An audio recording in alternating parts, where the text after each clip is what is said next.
Universidad San Sebastián, 5 años acreditada. Presenta En Buen Chileno. ¿Cómo están? Muy buenos días, bienvenidos a esta edición de En Buen Chileno que hacemos 9:58 en vivo y en directo por la pantalla del 13, transmisión simultánea de Tele 13 Radio y de T13 Móvil, repetición el domingo en la noche por la pantalla de 13C para el horario de nocturno, la emisión nocturna de En Buen Chileno. Es una mañana fría en Santiago, menos de 10 grados, 9,7 grados la temperatura acá en la ciudad de Santiago, 83% la humedad, es bastante fría, está nublada la mañana, hay que levantarse un poco más tarde y ver toda esta edición de En Buen Chileno que viene muy interesante. Ojo, la semana pasada, el domingo pasado en la mañana hubo problemas de tránsito, muchos tacos, había una maratón en el centro de Santiago frente a la Moneda, había protestas, un par de protestas o movilizaciones en la Plaza Baquedano. Hoy día no hay eso, pero sí hay otra corrida en la Moneda, así que ojo con el tránsito en el centro de Santiago. Y al mediodía, cuando termina En Buen Chileno, se abre el túnel debajo del club de golf que conecta Kennedy subterráneamente la Costanera Norte hacia el oriente, una obra nueva que ha sido inaugurada esta mañana por la presidenta Michelle Bachelet. Revisemos los titulares de esta edición de En Buen Chileno. ¿Cómo va la carrera presidencial? Hoy día la analizamos a la luz de la encuesta del Centro de Estudios Públicos de la semana y también de la entrega de la encuesta CADEM de esta semana. Vamos a conversar, por supuesto, de todo eso, también de las repercusiones, los efectos del caso Luxinger-Macay y del fallo del Tribunal de Garantía de Temuco en el caso de los 11 acusados, 11 imputados en ese crimen que han quedado absueltos, inocentes, según el fallo del tribunal. Y en tierra derecha quedan 3 domingos. En 3 domingos más estamos en el día de la primera vuelta, el día de la elección presidencial, parlamentaria y de Cores. En tierra derecha la carrera presidencial, las posibilidades de un acuerdo de segunda vuelta de centro izquierda. Todo eso lo hablamos además con nuestro invitado, Roberto Isixson, el gerente de Asuntos Públicos de CADEM, que va a estar con nosotros en la segunda parte del programa. Comenzando esta edición de En Buen Chileno, saludando a nuestros panelistas de todos los domingos y también de los martes. Tenemos En Buen Chileno presidencial este martes especial con Eduardo Artés y Alejandro Navarro. Gloria de la Fuente, ¿cómo está? Muy buenos días. Muy buenos días. ¿Qué ha sido lo más importante de la semana, Gloria? Yo creo que sin lugar a duda el fallo del caso Luxinger-Macay. Entre otras cosas porque muestra que efectivamente hay un tema con la justicia. El gobierno se hace cargo hoy y ha anunciado el envío de 2 proyectos de ley para poder modificar algunas de las cosas, pero creo que es significativo por 2 cosas. Uno, porque efectivamente aquí hay un crimen, un delito, pero ese delito la justicia ha mostrado que no es antiterrorista, o sea, que no fue terrorista, y luego que además hay una serie de situaciones que hay que, me parece, seguir investigando y ver finalmente cómo esto conecta con lo que viene y con lo que tenemos en la Araucanía. Eso fue lo más importante de la semana, según Gloria de la Fuente. Francisco Covarrubias, muy buenos días. Buenos días. ¿Qué fue lo más importante de esta semana? Bueno, aparte del caso Luxinger, creo que hay 2 casos que son relevantes. Uno es lo que ha pasado en Barcelona, creo en Cataluña más bien. Creo que lo que estamos viendo ahí y lo que vamos a ver en los próximos días y semanas va a ser realmente importante, no solo para España, sino para el futuro de Europa. Creo que se vienen arrestos, creo que se vienen protestas mucho peores, mucho más violentas. Creo que hay una situación compleja en España. Y en el plano local, creo que la encuesta CEP ha sido un elemento muy relevante, ha puesto sobre la mesa un montón de cosas que supongo que vamos a analizar. Muy interesante. A esta hora hay 1 millón de personas en las calles de Barcelona en una marcha por la unidad. Así se ha catalogado según los medios españoles. Mariana Elwin, ¿cómo estás? Muy buenos días. ¿Qué fue lo más importante de la semana? Yo encuentro interesante que haya una marcha por la unidad, porque creo que la polarización en Barcelona es gravísima. Y para mí también lo más importante ha sido el fallo del caso Luxinger-Macay. Y la verdad es que algo falla en ese fallo. O fallan los fiscales, o falla la ley, o falla la justicia. Pero no puede ser que a estas alturas no haya condenado, salvo una persona, por ese caso por un que es tan tan horrible, sí. Don Sergio Melnik, muy buenos días. ¿Cómo está usted, ¿Qué señora? ha sido lo más importante de la semana, Sergio? Bueno, la nieve en el Ñuble que usted no contó. Ah, no la conté, de verdad. A ver, Sí, ¿qué es eso? Está nevando en el Ñuble. Nevando, derechamente. Nevando en el Ñuble. Bueno, los 3 temas de la semana ya lo han dicho todo. Es la encuesta CEP, el caso Luxinger, y yo creo que TVN es muy importante el tema de lo que está pasando. Que ahí. se debatió esta semana el proyecto de Sí, capitalización de Televisión Nacional, de la Y televisión la pública. joyita se la cuento al final. Muy bien, tiempo para el final para la joyita de la semana. ¿Qué fue lo más importante de esta semana, Pato Fernández? Muy buenos días. Hola. Voto también por lo de Cataluña, que creo que es muy impresionante, pero para agregar una cosa más, a mí me impresionó mucho el discurso y la recepción al discurso de Kast en ENADE por los empresarios. Creo que cae en esta semana, ¿no?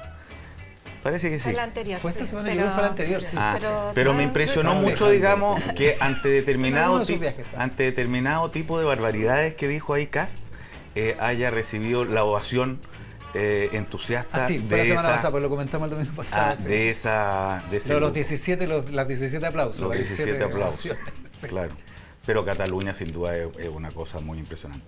Oye, ya, 10 de la mañana con 3 minutos, revisemos algo de la prensa dominical que los editores de Buen Chileno hemos seleccionado en esta jornada. Bien. No es concebible pensar que incendiar a 2 ancianos vivos en su casa sea un delito común. Cristian Paredes, fiscal regional de la Araucanía. Esto porque el Tribunal de Garantía de Temuco, el Tribunal Oral, en lo penal de Temuco, dijo que no había la Fiscalía comprobado que haya sido un delito terrorista el crimen Luxinger Macay. Aparece en entrevista hoy en La Tercera del fiscal regional. El ministro del Interior, ya iniciamos la elaboración de los proyectos de ley para cambiar la prisión preventiva y la ley antiterrorista, lo mencionaba Gloria de la Fuente. Mario Fernández, el ministro del Interior, que dice que se traspasan los delitos que están en la ley antiterrorista al Código Penal, de modo que la ley queda prácticamente inútil, sin efecto, sin posibilidad de supervivencia, la ley antiterrorista. Lo anuncia el ministro del Interior en una entrevista también con La Tercera esta mañana. El discurso de Beatriz Sánchez y del Frente Amplio refleja una mala comprensión de la sociedad chilena. ¿Por qué cayó Sánchez? Se titula la columna de Carlos Peña hoy en el diario El Mercurio, haciéndose cargo de los resultados de la encuesta del Centro de Estudios Públicos conocida el jueves en la mañana. Roberto Méndez en el Mercurio de hoy, el expresidente de Adimar, concluir, basándose en la encuesta CEP, que Piñera tiene ganada la elección es un grave error político y estratégico. Muy interesante entrevista de Roberto Méndez en el cuerpo C del diario El Mercurio de esta mañana. Y a propósito del tema que vamos a hablar, la historia del controvertido juez del caso Luxinger Macay, la chaqueta roja del juez, José Ignacio Rao, ha sido muy comentado durante esta mañana en la prensa nacional. Una gente piñerista. Hay algunos que lo comparan con las chaquetas rojas de Piñera, hay otros que dicen que es un gesto político, hay otros que lo califican, en fin, hay calificativos negativos. Partamos por este mismo tema, por el juez. Los fiscales en la Araucanía han señalado que no tienen antecedentes para decir que ha habido falta de imparcialidad en el tribunal. No se quejan de eso, pero sí ha sido llamativo el gesto. Mariana Elwin quiere partir. Sí, a mí la verdad es que ni la vestimenta me importa, ni tampoco me importa... tampoco dudo del fallo o de la imparcialidad del fallo. Yo creo que todavía no se han dado todos los antecedentes, pero tengo la impresión de que ahí los problemas son otros. Sin embargo, yo creo que un juez... ¿Cuáles son los problemas? No sé, pero los problemas probablemente están o en la policía, que no es capaz de aportar bien las pruebas, o en los fiscales, o que acusan sin tener todo completo, o en la misma legislación. Entonces yo no estoy dudando de la aplicación de justicia, pero a mí me parece que un juez o un legislador o alguien que está en la función pública, en un puesto de relevancia, tiene que tener un decoro republicano que este juez no tiene. O sea, de verdad, yo puse en un Twitter, mi abuelo era juez. Sí. Y yo nunca lo oí hablar de política, se cuidaba de todo lo que decía, incluso con su familia. Y este señor pone unos Twitter que son realmente como de cualquier... son como de barra brava. Son como de barra brava. Más que de cualquier ciudadano. Más que de cualquier ciudadano. Son con una cierta pasión que no corresponde a una persona que además va a tener que impartir justicia en un caso tan severo, tan grave como en el que él está involucrado. No sé si vieron los Twitter, más que Twitter, sí, fue en su página de Facebook. En Facebook, perdón, son Facebook. Es una página de Facebook que además que entiendo que la cerró, ¿eh? Sí, la cerró, pero bueno, hablaba de los latifundistas, hablaba como del Estado policial, pero con mucha ironía, algo que no es solo de este juez, sino que a mí también me llama mucho la atención a propósito de lo que dice Mariana, de muchos fiscales. Por ejemplo, el fiscal Cajardo es un activo tuitero, y a mí me parece también que eso forma parte de algo que es impropio del cargo que ostentan. No me parece, más ya que comente a lo mejor fallos judiciales, no sé, la legislación comparada o cosas de ese estilo, pero yo no digo que no sean ciudadanos y que no tengan opinión, pero yo creo que los jueces, los fiscales y todos los que forman parte del ámbito de la justicia tienen que tener una cosa más descafeinada, más agnóstica, más sexual, no sé cómo decirlo, pero que no se le note nada. Ahora, más allá de eso, más seria, más republicana finalmente. Republicana, ese es el tema. Ahora, yo creo que solamente una cosa respecto al fondo. A mí me parece que cuando uno dice que la justicia actúe y respetemos la justicia, bueno, hay que respetar la justicia, y la justicia actuó. Ahora tenemos que analizar si es que la justicia está actuando bien, si es que en el fondo el estándar probatorio, si la legislación es la adecuada, pero siempre hemos insistido que la justicia hay que respetar sus fallos. Bueno, la justicia actuó y la verdad es que hay un veredicto y hay que respetarlo. Gloria. Sí, yo quisiera ir después a la cosa más del fallo específicamente, pero sí creo que es un gran tema, porque a propósito de los escándalos de los últimos años, de las investigaciones de la Fiscalía y todo lo demás, pareciera que es mal visto decir que los fiscales, por ejemplo, o la gente en general que tenga que impartir justicia, los jueces en este caso no debieran opinar, porque pareciera a priori una cosa que tiene que ver con censura. Y creo que no. Me parece súper bueno además que se ponga el tema en el panel, porque en rigor esto no tiene que ver con censura, no tiene que ver con limitar la libertad de expresión, sino que tiene que ver con lo que ustedes señalan, que finalmente es que quienes imparten justicia, que tienen que investigar ciertos casos, la verdad es que mejor que frente a determinadas materias se mantengan en el fondo un poco más imparciales, más al margen, y me parece que para darle garantía finalmente a todos los sectores sobre los cuales operan. Ahora, más allá de eso y sobre el fondo del fallo, yo creo que si uno mira los antecedentes, yo miré el veredicto de esta semana, me parece que una cosa es que uno diga si la ley es adecuada o no adecuada, funciona o no funciona, pero dado los antecedentes que había, ¿a quién le cabe duda que con el testimonio básicamente de una persona, que es José Peralino, que era la prueba presentada, era imposible mantener a estas personas presas, digamos, estas 11 personas presas? No así en el caso condenada, claro, más... No así el caso de Celestino Córdoba, donde sí había más antecedentes, está preso, había antecedentes, había flagrancia respecto a esto, pero respecto a estas 11 personas, la verdad es que no había ningún medio de prueba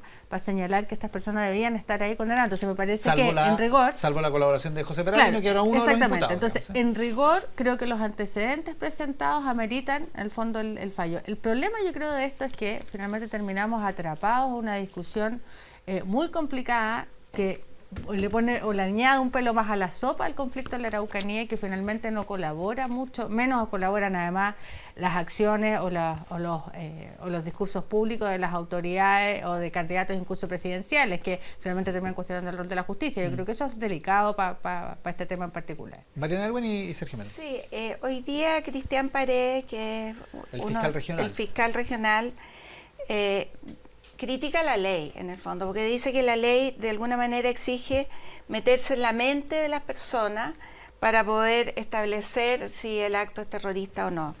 Y también dice que ha ido varias veces al Congreso, o ha sido citado varias veces al Congreso, para discutir sobre la ley.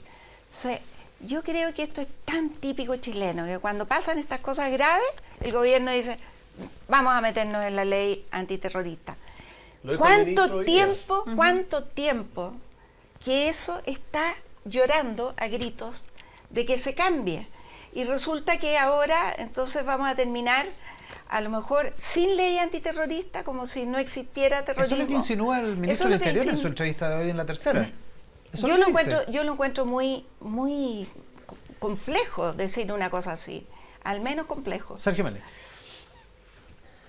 Yo creo que lo que pasó esta semana es singularmente grave, porque tenemos dos alternativas: o lideramos a gente culpable o culpamos a gente inocente por 4 años. Eso es una falla grosera de la justicia, del aparato de la justicia, la policía, el Estado, claro.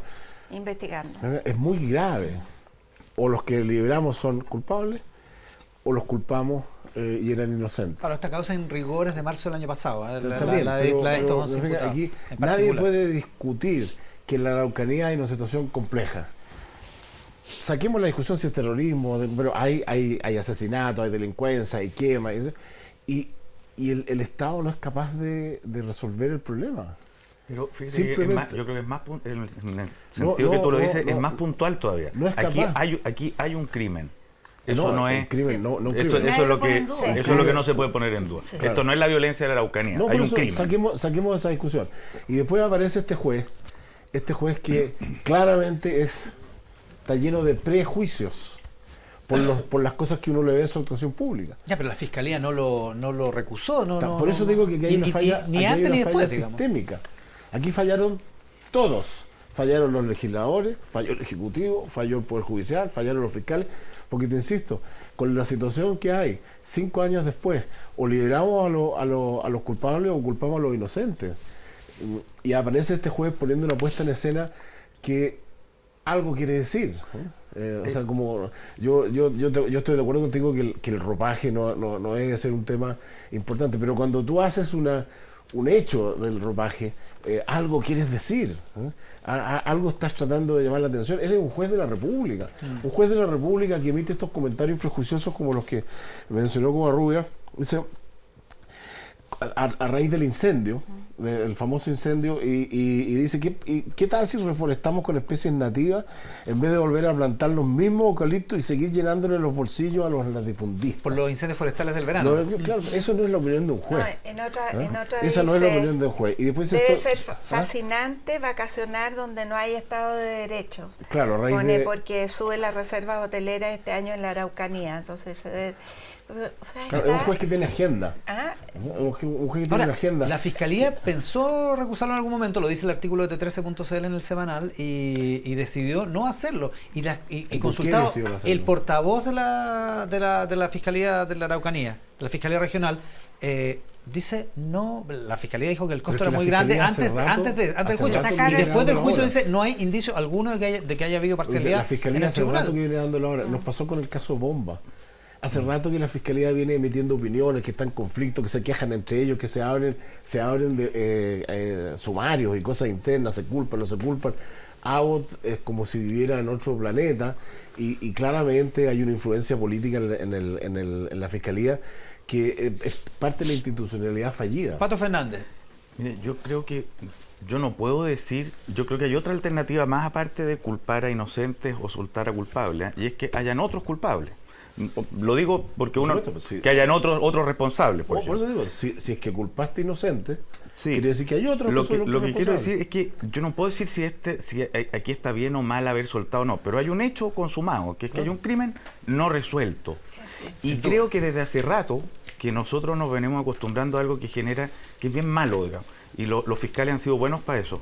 Pero también está en el mundo político, que es como mucho ruido y pocas nueces. O sea, se dan como unos debates públicos. Los mismos fiscales abren un poco la puerta a discutir y en el fondo Y se Pablo, una televisan, similitud se en el caso televisan Bomba. los shows. hay una Muy total parecido, similitud, sí. pero mira, y con las platas políticas.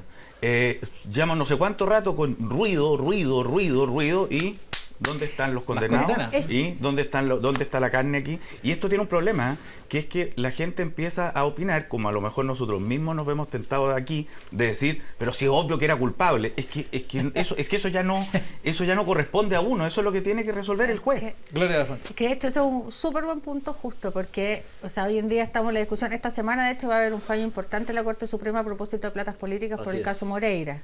Y la Sí, expectativa viene de la viernes de expectativa, los viernes desde que que viene. partimos estos casos del 2012 y en adelante, la expectativa probablemente de la gente es que, lo voy a poner una caricatura, pero es que a alguien le corten la cabeza a la plaza pública. Correcto. ¿no? Alguien está esperando que eso pase. ¿Por qué? Y es muy probable que dada la legislación que tenemos, y si así mira los otros casos que estamos mirando, dada la legislación que tenemos, los fallos y las sanciones sean muy menores en relación a lo que probablemente la expectativa pública que se genera. Ahora, en rigor, las Y cabezas además- que ya corrieron fueron las de los Carlos, que eran los dueños de Penta, digamos. Sí, en sí, la sí, formalización, digamos. total, O sea, ahí ya hubo ese... pero desde el punto de vista de la política, que también Pero es la política- parte del Ese- espacio ese es parte del problema, desacreditado. porque No hay hoy en día alguien que esté preso por esta No, cosa. pero- De hecho, lo que se va a investigar recién, también para clarificarlo, no tiene que ver con un delito propiamente electoral o de financiamiento de la política, porque no existían. Sino con un delito tributario, Sí, que un es lo que delito se- tributario. Entonces, también siento que cuando se genera esta sobreexpectativa o cuando se es poco responsable públicamente en mezclar las cosas, finalmente terminamos una discusión que no le sirve a nadie. No, es que ese es parte del problema, porque lo que vimos en el caso Penta también y en otros casos donde en el fondo la decisión del juez sobre la detención preventiva se transforma en el juicio público. Entonces, todo este tipo de cosas, la gente es muy partidaria y muy partidaria de encontrar los culpables y que sean sancionados hasta que uno es acusado. Entonces, cuando uno es acusado, ahí se da cuenta la importancia que tiene la justicia y, en el fondo, la presunción de inocencia y todo ese tipo de cosas. Porque uno siempre se pone, ese también es una cosa que naturalmente fluye para allá, que tú piensas en el que hay que castigar al culpable y pocas veces piensas que ese al que se está juzgando podría ser tu hijo y no la víctima solamente. O podría ser tú. Pero el punto de fondo, y con esto termino, el punto de fondo es que yo creo que el problema que tenemos en la Araucanía está entregado a nada. O sea, la verdad es que no tenemos ni un gobierno que está activo, ni un Congreso que quiera en el fondo mejorar la ley. Creo que estamos en un problema serio, porque la verdad es que el día a día de la Araucanía es un problema, y el problema no es solo de terrorismo, sabemos que el problema es mucho más profundo, pero por favor, acá hay un tema de gente que no puede vivir tranquila, entonces hay que abordarlo. No, pero yo creo que es inevitable que estos delitos que son tan graves tengan connotación pública y toda la gente se forme una opinión, y los medios de comunicación también inducen a esa opinión. Y tiene que ver, esa opinión también tiene que ver con el sentido común. Pero, por ejemplo, tenemos el caso Bomba, el caso Luxinger, el caso Anguita. O sea, ¿quién no condenó al señor Anguita en la plaza pública? Yo creo que cómo se maneja esto y cómo lo manejan los fiscales, porque obviamente que ellos deben sentirse muy presionados a tener que buscar respuestas, encontrar culpables, porque la sociedad lo está esperando. Pero no cabe duda que la institucionalidad nuestra... Pero no era así antes también. Yo creo que con el sistema procesal antiguo no era así también. Parece que no. O sea, bueno, te declararon reo y te preso, para empezar. Y el juez era juez y parte. El juez era investigador y... Era mucho peor. Era peor. Probablemente mucho más gente. Yo creo que hoy día es más garantista el sistema. Sergio Melnik. Es más garantista, sin duda. Sí, yo creo que hay como una falla total de la institucionalidad, y yo creo que la Fiscalía, en mi opinión, no da el ancho y ha cometido errores, y yo lo siento que la Fiscalía es totalmente presionada por la autoridad política ejecutiva.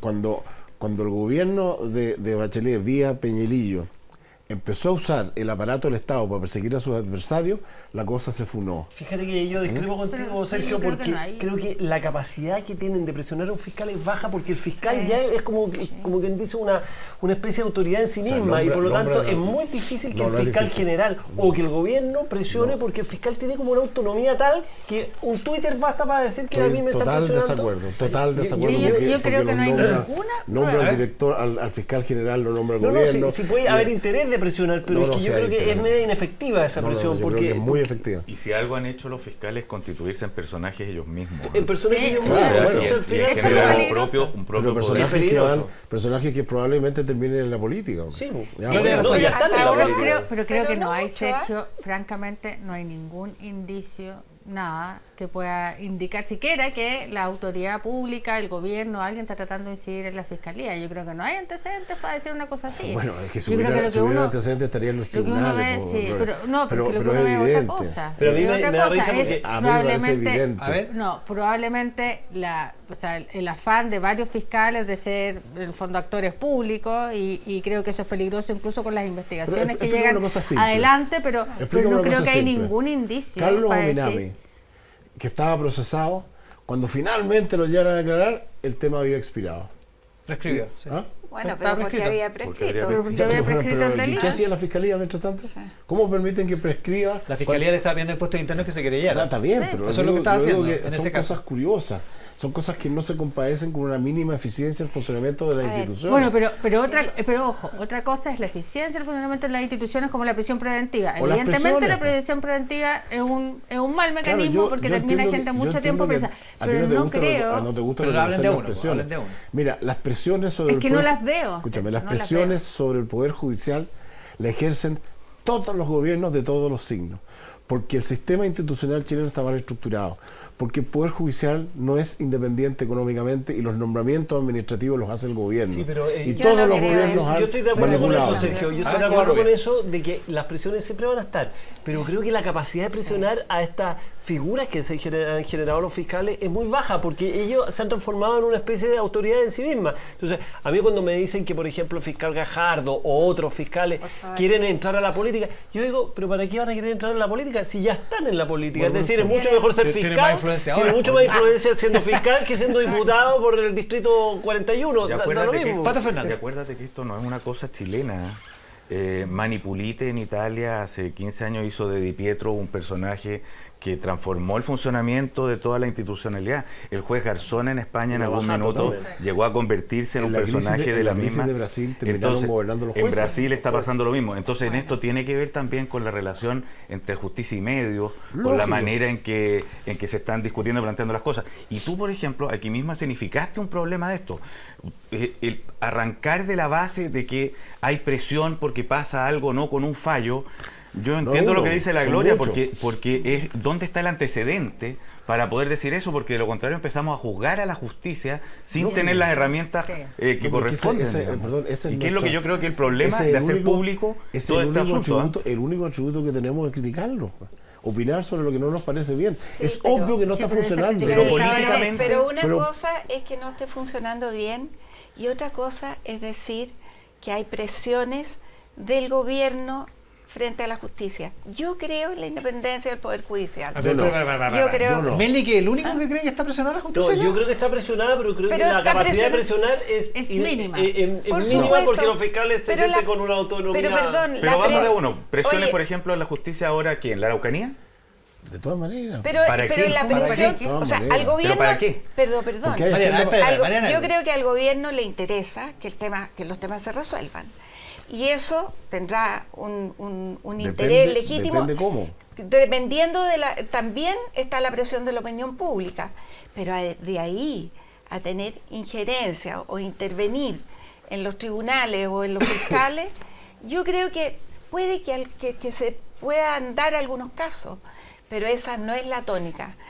Yo creo en la independencia del Poder Judicial. Si este tipo de casos cambia los escenarios políticos. O sea, Digamos, además, mira que Mano grave Limpia en sería. Italia terminó con Berlusconi en el gobierno. Pero más que grave sería, o sea, Grave, sería pero muy sería el grave. Estado de Pero es que Derecho. deterioramos Son mucho fundamentales poniendo de la Hay una cosa democracia. que no Poniendo entiendo. esta desconfianza en todo, yo creo que seguimos Sí. deteriorando toda nuestra No, institucionalidad. a mí lo que me interesaría en ese sentido es precisarla. Sí. O sea, porque yo... Lo mismo, Pato. El esfuerzo de un gobierno por presionar a otro poder, yo creo que debe estar en su esencia, digamos. Sí, pues.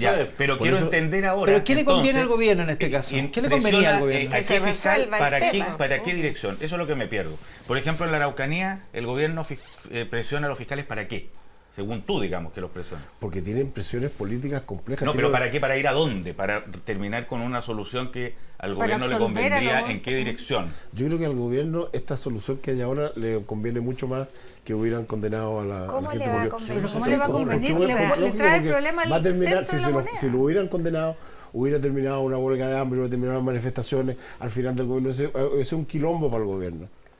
Y por lo tanto es muy complicado, mejor que se postergue el tema. Y mira, lo que estamos viendo es una falla total de la institucionalidad y un gobierno incapaz de presentar las leyes, de hacer Yo no cosas. creo. Las Con leyes de el terrorismo costo de están- quedar como un Eso es gobierno como- donde hay impunidad, digamos, donde Claro. no se resuelve el Sí, pero lo que pasa es que estamos Paga viendo una el falla del costo también, sistema. Yo ¿Cómo, creo Rubio? que Pero el están caso describiendo un más escenario. paradigmático es lo que pasó con el fiscal Arias. ¿No se acuerdan que en el fondo el fiscal nacional lo sancionó y él presentó un recurso de protección? O sea, eso demuestra la dificultad que tiene el poder, digamos, que viene de arriba de intervenir sobre los fiscales. Y yo creo que hemos creado un problema con los fiscales. O sea, yo creo que ahí tenemos otro problema, que es finalmente que tenemos estos suprapoderes que finalmente nos van a generar y nos están generando un problema. O sea, ¿quién Yo no fiscaliza dudo- a los Puede fiscales? ser que el al gobierno final? llame al fiscal nacional y el No, fiscal no, nacional y el fiscal nacional diga, yo voy a hablar con el pero si fiscal. no y hasta ahí llega la cosa. No funciona así. Pues, no. un poco más sutil, dice. Un poquito más sutil. Bueno, no, no,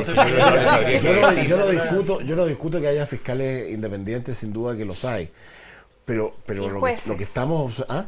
y jueces también independientes. hay, que los hay, pero La mayoría. no sé si la mayoría, yo no me atrevo a decir eso. Pero ¿cómo no, pues Sergio? No, pero yo me atrevo a decir que hay jueces El independientes. descrédito y hay fiscales permanente de la independientes. institucionalidad. O sea, pero es que yo creo que la institucionalidad, lo que estamos viendo es que no funciona. Pero mientras la Mariana hace un esfuerzo por confiar, tú haces uno por desconfiar. Porque tú no sabes más que la Mariana para decir lo que estás A lo diciendo. mejor se Claro, más. Bueno, eso es lo que Entonces, pero si sabe, es el ¿no? antecedente, hay que ponerlo Estaría bien bueno sobre que lo la contara, mesa. digamos. Sí, pues. Bueno, no lo voy a contar. No, pero ponle un poco de entidad, No, tus afirmaciones. yo Queremos conozco y saber. he sido testigo de las maneras en que se presionan a los jueces. ¿Cómo qué? A ver. Como las negociaciones entre los fallos y los cargos de los parientes y de los otros, los cargos administrativos lo hace todo el gobierno, el tema del presupuesto, el nombramiento. ¿Cómo se nombró al fiscal general? ¿Era el primero en la lista o no? Oye, tiraste la pelota al córner. Sí. ¿no? Espérate, era, No sí, contaste nada. no, si no la voy a tirar al arco porque no corresponde. Pero, ¿cómo se nombró el fiscal Abbott? Bueno, El ¿cómo fiscal se Abbott nombra? tiene una larga trayectoria política y no era el primero en la lista, era el quinto en la lista.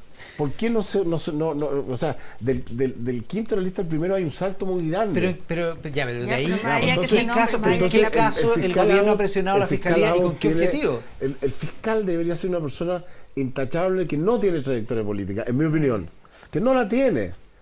El que la tiene, sea de derecha o sea de izquierda o sea lo que sea, va a tener esas redes políticas funcionando porque fue muy fuerte en política el fiscal Abbott. Entonces, ¿cómo fue nombrado? ¿Por qué fue nombrado? Yo no dudo que tenga los méritos académicos, intelectuales, pero fue nombrado políticamente. No fue nombrado con un espíritu republicano. Mariana del Y la Buen. presión que pasa adentro, lo que yo observo es que la institucionalidad no funciona. ¿De quién depende la institucionalidad? Porque las leyes no están bien. Depende de la iniciativa del Ejecutivo, porque en Chile eso es el que mueve las leyes. Pero Y las leyes no se han cambiado. Las leyes También del antiterroristas- Senado que contribuye a la nominación del fiscal nacional. pues. Decir Como que harto la órgano institucionalidad colegiado. no funciona en Chile, yo lo encuentro súper exagerado. O sea, Pero- de verdad, un despropósito. Se fue el chancho, Pero explícame qué pasó O sea, yo- en el la Araucanía. apocalipsis. Fue el chancho, No, pero Funciona, perdón, apocalíptico. aquí es un caso. No uno, hay varios. pues. Bueno, puede haber ¿Alguien apoya a varios Milnik en casos. esto, Corrubio? ¿No? No, yo creo que la institucionalidad funciona, Tiene- pero funciona tiene- mal. tiene la verdad es que debilidades, y creo tiene las presiones. Yo debilidades. creo las presiones porque lo más parecido a la política que hay es Pero eso. Sí, tiene- por los sí, naturales. Es como, ¿se acuerdan de Ya, pero- Peñailillo presionando al impuesto interno? Eso Pero ya eso- quedó demostrado Porque que se era funciona, así. no funciona Ahora, eso. Tiene Ya, debilidades. No cabe duda que la policía no tiene todas las atribuciones para... Hay una legislación que no es buena. Hay fiscales que están presionados, no solo políticamente, están presionados por la opinión pública para tener que resolver los casos. Entonces, de verdad, hay limitaciones, pero no se puede decir Oye. que la institucionalidad no funciona. Pero Perdona, sin Mariana. duda que no funciona. Si lo que pasó es muy grave, te insisto. Pero tampoco O funciona, liber- pero o Sergio, liberamos- tampoco funciona en el caso Bomba. El caso Bomba no tiene ni un culpable. Por eso estoy diciendo, son muchos casos en que la institucionalidad no resuelve Pero el ahí era problema. otro gobierno. No, pues la institucionalidad estoy hablando, no el gobierno. O sea, que el gobierno que sea lo va a El hacer. gobierno que sea, pero estoy diciendo O sea, que... ¿tú dices que el gobierno que sea va a tratar de presionar a la justicia también? No, yo creo que Obvio, eso es lo que dije. el gobierno Todos que los sea, gobiernos presionan a la el justicia. gobierno que Sí. sea va a tener que cambiar esta ley. Y yo creo que la ley es la que está Ahora, el impidiendo ministro del Interior hacer dice bien las en la cosas. tercera hoy día, el ministro del Interior dice en la tercera de hoy día que van a cambiar la ley, ¿Tenemos ministro del que Interior? se va, sí, se llama Mario Fernández, Francisco El Covarrubias. duende de la dice moneda.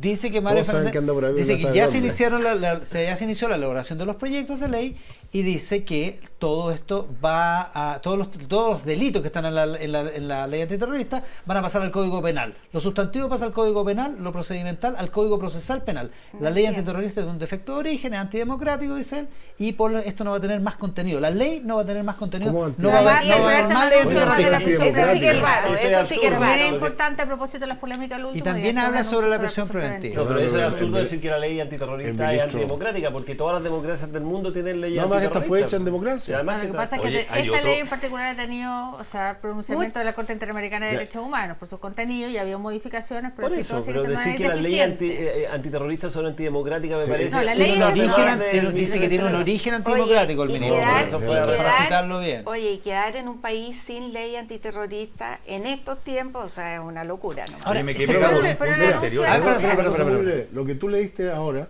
¿Ya? por voz del ministro del Interior, Sí, estoy citando dice al que la ministro. institucionalidad no funciona porque esta ley es antidemocrática. Pato Fernández, a ver. ¿Qué- Me quedé qué- pegado qué con un más fuerte punto que eso? también, con un punto que decía Sergio, que de los fiscales y la política.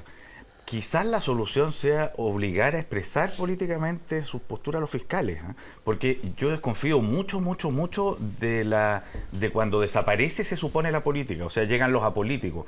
Acuérdate tú que la UDI nace del movimiento gremialista. Los gremialistas eran los apolíticos, sí, en la Universidad Católica. Para no politizar la sociedad. Claro, el Mercurio es apolítico, es objetivo, digamos, porque está por sobre esas cosas. Sabemos que eso es una postura política, digamos. No como el Clinic, digamos. No, el Clinic siempre ha dicho claramente una postura. No se entiende bien, pero tiene una postura. Se confunde, cada día más confusa. Cada día más confundido, como los chilenos. Como está confundido Pato Fernández. Como estoy confundido yo y como está confundida, lo vamos a ver después en la encuesta, una buena cantidad. Pero a lo mejor los fiscales tendrían que hacer campaña. Pues. ¿Cuánto influye en el fallo del Tribunal Oral en lo penal de Temuco, en este caso, el que el gobierno haya quitado el carácter antiterrorista en el otro caso que se está investigando también en la Fiscalía Regional de la Araucanía? Son cosas que se emparentan, no es el mismo caso, pero son cosas que se emparentan, ¿o no? Francisco Covarrubias. El caso de Huracán a mí me pareció especialmente grave. No el caso de la operación Huracán, el caso de la quema de la iglesia, el caso de los 4 comuneros en huelga de hambre. Mira, es difícil. Bueno, y está también el fallo del caso Huracán. Claro, el caso Huracán me pareció especialmente grave porque ahí lo que hubo fue un esfuerzo de la policía de traer una gran maquinaria del extranjero donde en el fondo estaba más o menos claro ahí sí la relación entre aquellos que querían en el fondo hacer un atentado terrorista y sin embargo la justicia también dijo no, esto no es una prueba suficiente, los WhatsApp no son una prueba suficiente. Creo que ahí sí que para la prisión preventiva. Sí, para la prisión preventiva, pero evidentemente ahí tenemos un problema, es decir, si hay un WhatsApp que, saquemos el caso de la Araucanía, pero si descubrimos que un WhatsApp tuyo a un amigo tuyo dice voy a ir a matar a Melnik, entonces bueno, es un problema. No lo descartaría. Y si el WhatsApp dice, le pregunta algo por Melnik y este otro contesta, ¿lo mataría? ¿Te parece que eso inculpa de que lo quería ir a matar? Bueno, es que acá son distintos los WhatsApp. No personalicemos en Melnik, yo lo diría que cualquiera de ustedes. Perdóname, pero si el WhatsApp dice lo mataría a alguien y después aparece muerto, perdóname, pues tenía claro. una cosa pero notable. Además el supuesto es que la persona es culpable, que sí. Pero yo diría otra cosa de nuevo, a propósito de la ley antiterrorista. No nos olvidemos que durante el gobierno de Sebastián Piñera, y esto no es para empatar, sino que para poner el problema en la justa dimensión. Hubo una huelga de hambre muy larga, finalmente lo que terminó haciendo el gobierno fue retirar la acusación de la ley antiterrorista para poder solucionar el problema de la huelga de hambre, ¿no? Finalmente. Sí, pero el caso es totalmente distinto. Sí, ¿sabes por qué? Pero ¿por qué voy a este caso en particular? Porque creo que finalmente aplicación o no aplicación de la ley antiterrorista terminamos con casos que no se resuelven nunca en la justicia y que terminan agravando, incluso considerando el caso Luxinger Macaya, por más allá del delito específico, lo grave que puede ser, no hay duda que esto fue así. O sea, si este terrorista no es terrorista, finalmente no contribuye a solucionar el problema y es más, le pone Gloria, un elemento más también, cuando tratamos de empatar, además, cuando tratamos de decir, no, es que el gobierno lo hizo mal, lo hizo bien, finalmente aquí no ha habido capacidad en una cantidad importante de autoridades públicas de poder solucionar el problema. Gloria, y este tipo de casos agravan además el problema, vamos a lo concreto. No contribuyen a la solución. El tema de la ley antiterrorista que ha sido discutida una y otra vez, cuestionada por una, apoyada por la otra. Tú me decís que después de 4 años de gobierno, el gobierno se da cuenta que hay que mejorar la ley antiterrorista. Piñera tuvo el problema y presentó una ley. ¿Y quién se opuso a que hubiera infiltrado y cosas que son la manera en que se combate el terrorismo? El terrorismo no se combate a golpes. Porque si tú mientras más le pegas al terrorismo, es como callar un chancho a palo, grita más. O sea, el gobierno después de 4 años... Es buena la expresión, ¿eh? Sí, después de 4 años se dieron cuenta que había que hacer flash rápidamente, como todas las leyes que han hecho mal hechas, mal pensadas técnicamente. La legislación no es así, no es reaccionaria contra un problema porque se legisla mal, como casi todas las cosas que hemos hecho. Es como la ley de los estacionamientos. O sea, era para proteger al consumidor, terminaron siendo más caro. Es como que en esto ha tenido una actitud súper zigzagueante el gobierno desde el inicio. Primero dijo que nunca aplicaría la ley antiterrorista, después habló de los robos de madera, después habló del delito común, después aplicó la ley antiterrorista. Piñera, creo que ha tenido una actitud muy ambivalente. Y esto tiene que ver con el problema político que se instala ahí. Por favor, Mariana. Delirantes del ministro del Interior hoy día. ¿Por qué delirante? Porque dice que la ley antiterrorista hecha en la democracia por el papá de la Mariana no es democrática. Mariana, por favor. Fue hecha en dictadura, ha tenido varias reformas en democracia. Está bien, pero eso no quiere decir que no sea democrático, porque se ha usado durante la democracia. Entonces, todo lo que se ha usado.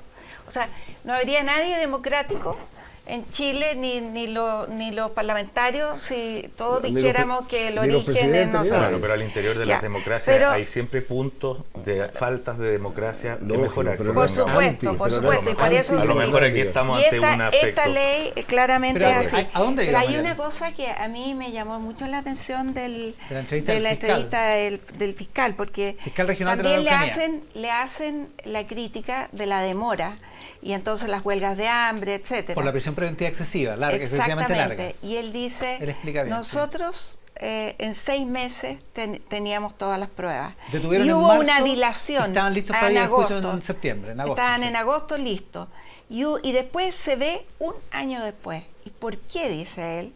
Y él sostiene que la defensa hace esta dilación. Que en el fondo, porque dice, 6 meses, dice, y resulta que fundamentalmente el juicio se desarrolla un año más tarde. Un año más tarde. ¿Y eso es imputable a quién? ¿A la Fiscalía? En ningún caso.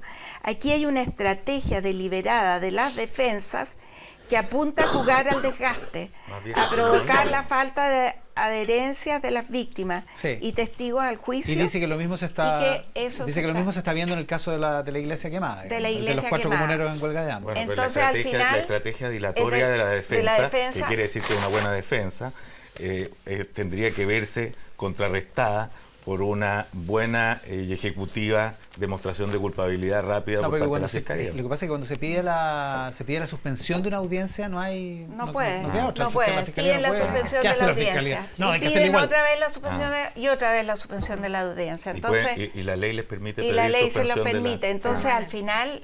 Sí, porque se usa ¿Ah? uno y otro recurso. Ya. Es posible que haya una Yo lo cosa como encontré la que dice el grave fiscal regional de la también. Araucanía. Yo lo encontré- Es complicado. Bueno, no cabe duda que aquí no estaba funcionando bien. Pero de ahí a que la institucionalidad entera, comparemos con cualquier otro país, no digo comparemos entera, con yo digo Argentina, que comparemos Chile con... es. Entonces, en Chile Estamos hablando de otra cosa, dice usted. Sí, la Lo más institución- caro hay que cosas tenemos que corregir, nosotros pero- es esa institucionalidad que funciona. Oye, vean el reloj, son las 10 de la mañana con 39 minutos, sigue baja la temperatura y nublado, el cielo sobre la ciudad de Santiago sigue nevando en Ñuble, como hacía Sergio Melik al inicio de esta edición Del de En Buen caso Chileno, Nisman. que vamos a suspender por 20 minutos porque viene la franja electoral que corresponde a este periodo preelectoral, por supuesto, y luego vamos a estar con Roberto Dickinson como nuestro invitado en la segunda parte de En Buen Chileno para revisar la carrera presidencial. Hacemos En Buen Chileno por el 13 con Tele 13 Radio y T13 Móvil. La franja.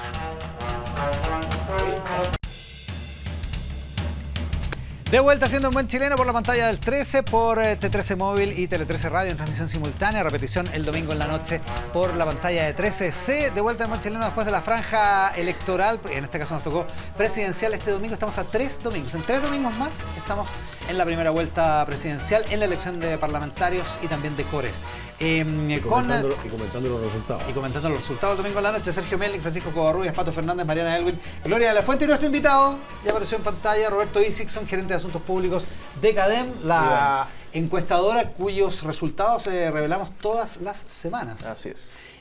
Quiero partir preguntándole a Roberto Dickinson, que fue acusado de colusión de encuestadoras esta semana por la candidata Carolina Goich, de la siguiente manera. Tenemos la declaración de Carolina Goich esta semana cuando comentó el jueves de la semana pasada, de esta semana, perdón, los resultados de la encuesta del Centro de Estudios Públicos. Así lo dijo. Aquí nos quieren hacer creer una realidad. Los mismos que se coluden, ahora se coluden con las encuestas. La encuesta CEP, ¿quién la encabeza? ¿Quién encabeza el CEP? El ex ministro de Sebastián Piñera. ¿Quién hace el trabajo de campo? La CADEM, también exfuncionario del gobierno de Sebastián Piñera. Entonces lo primero es el llamado a no dejarse engañar por una realidad que nos quieren imponer. Una realidad que nos quieren imponer, dice Carolina Goich, y alude, por supuesto, a Roberto Dickinson, que trabajaste en el gobierno de Sebastián Piñera. Así es. Y que además la CADEM hace el trabajo de campo de la encuesta CEP. ¿Eso es correcto? Hace casi 25 años. ¿Qué responde a esta acusación de colusión? A ver, yo creo que en época electoral lo que ocurre finalmente con las encuestas es que hay hoy día 8 candidatos y a 7 no les gustan los resultados.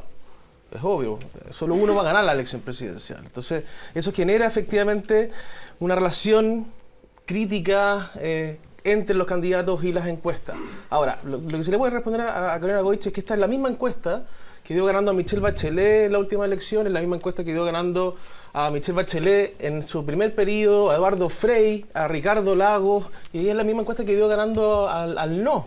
O sea, el CEP ha tenido, no es mi rol defender al CEP, pero ha tenido un rol en materia de investigación de opinión pública, donde ha tenido la capacidad de anticipar al ganador de estas elecciones desde el 88 en adelante. Ahora, yo te lo pregunto no por el Centro de Estudios Públicos, no, sino te lo pregunto por CADEM. Sí, claro. Lo que pasa es que nosotros, en el fondo, ¿qué es lo que ocurre? CADEM viene haciendo el trabajo de campo del CEP, como te digo, hace más de 20 años. Primero a través de ICOM, que es una empresa que CADEM fusionó hace 4 años, y luego nosotros hace el 2014 decidimos hacer nuestra propia encuesta pública, así que es Plaza Pública, que ya completa 198 encuestas, que es la que entregamos toda la semana.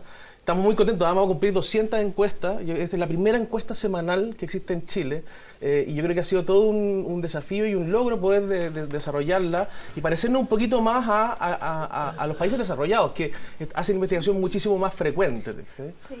A ver, mucho interés, Gloria de la Fuente.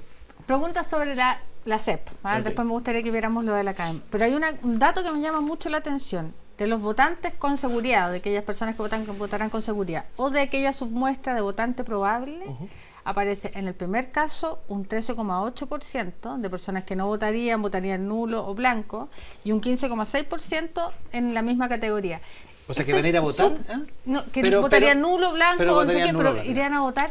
Que me parece una pregunta súper extraña, una respuesta muy extraña, porque con voto voluntario uno sabe que en rigor la gente que está en la categoría nulo, blanco, etcétera, es muy bajita. Sí. Entonces, ¿cómo explican que esto sea? Y lo digo porque es determinante además, porque 15%, 13% puede cambiar el sentido de esta elección. Sí, yo creo que la respuesta es súper fácil y es una tontera. En realidad yo creo que es un error de la definición de la etiqueta. En el fondo esos personajes no son nulos, son indecisos. Son indecisos con probabilidad de votar. ¿Por qué? Porque ¿cómo se construye la variable indeciso de una encuesta? Tú le preguntas, ¿por quién va a ir a votar el próximo domingo? Y le lees los 8 candidatos. Y luego le preguntas, ¿va a votar nulo? ¿Va a votar blanco? ¿No va a ir a votar? No sabe, no responde. Pero espérate, le pregunta en urna. Eso es en urna. Claro, pero la persona en el fondo en urna, yo no conozco en detalle el voto en urna, pero tiene que tener la opción blanco o el personaje no responde nada, digamos. ¿Te fijáis?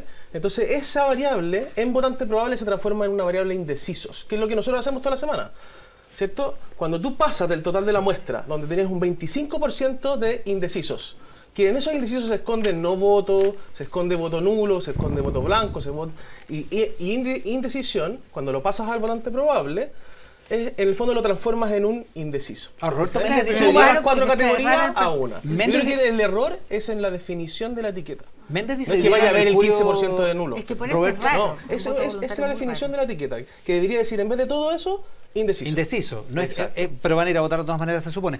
Dice Méndez que con ese porcentaje de incertidumbre, la segunda vuelta es un... Sí, yo creo que Roberto... No me acuerdo cómo lo dice exactamente. Sí. Es que lo que pasa es que, mira, ¿qué es lo que pasa? Es que se ha hecho mucho más complejo analizar las encuestas. ¿Por qué se ha hecho mucho más complejo? Porque hoy día estamos obligados a ver los resultados de 2 puntos de vista. El total de la muestra, a todos los que yo les hice la pregunta, y luego en votante probable. Por lo tanto, tenemos 2 números para distintas realidades, para distintos universos. Roberto, lamentablemente creo yo, comete un error. A ver. El error que comete Roberto es que en primera vuelta usa votante probable y en la segunda vuelta usa total muestra. ¿Por qué? Porque el CEP no publica segunda vuelta en votante probable. La pregunta es ¿por qué? Yo creo que yo tengo 2 hipótesis con respecto a eso. Uno es porque el votante probable de la segunda vuelta no es necesariamente el mismo de la primera. Sí.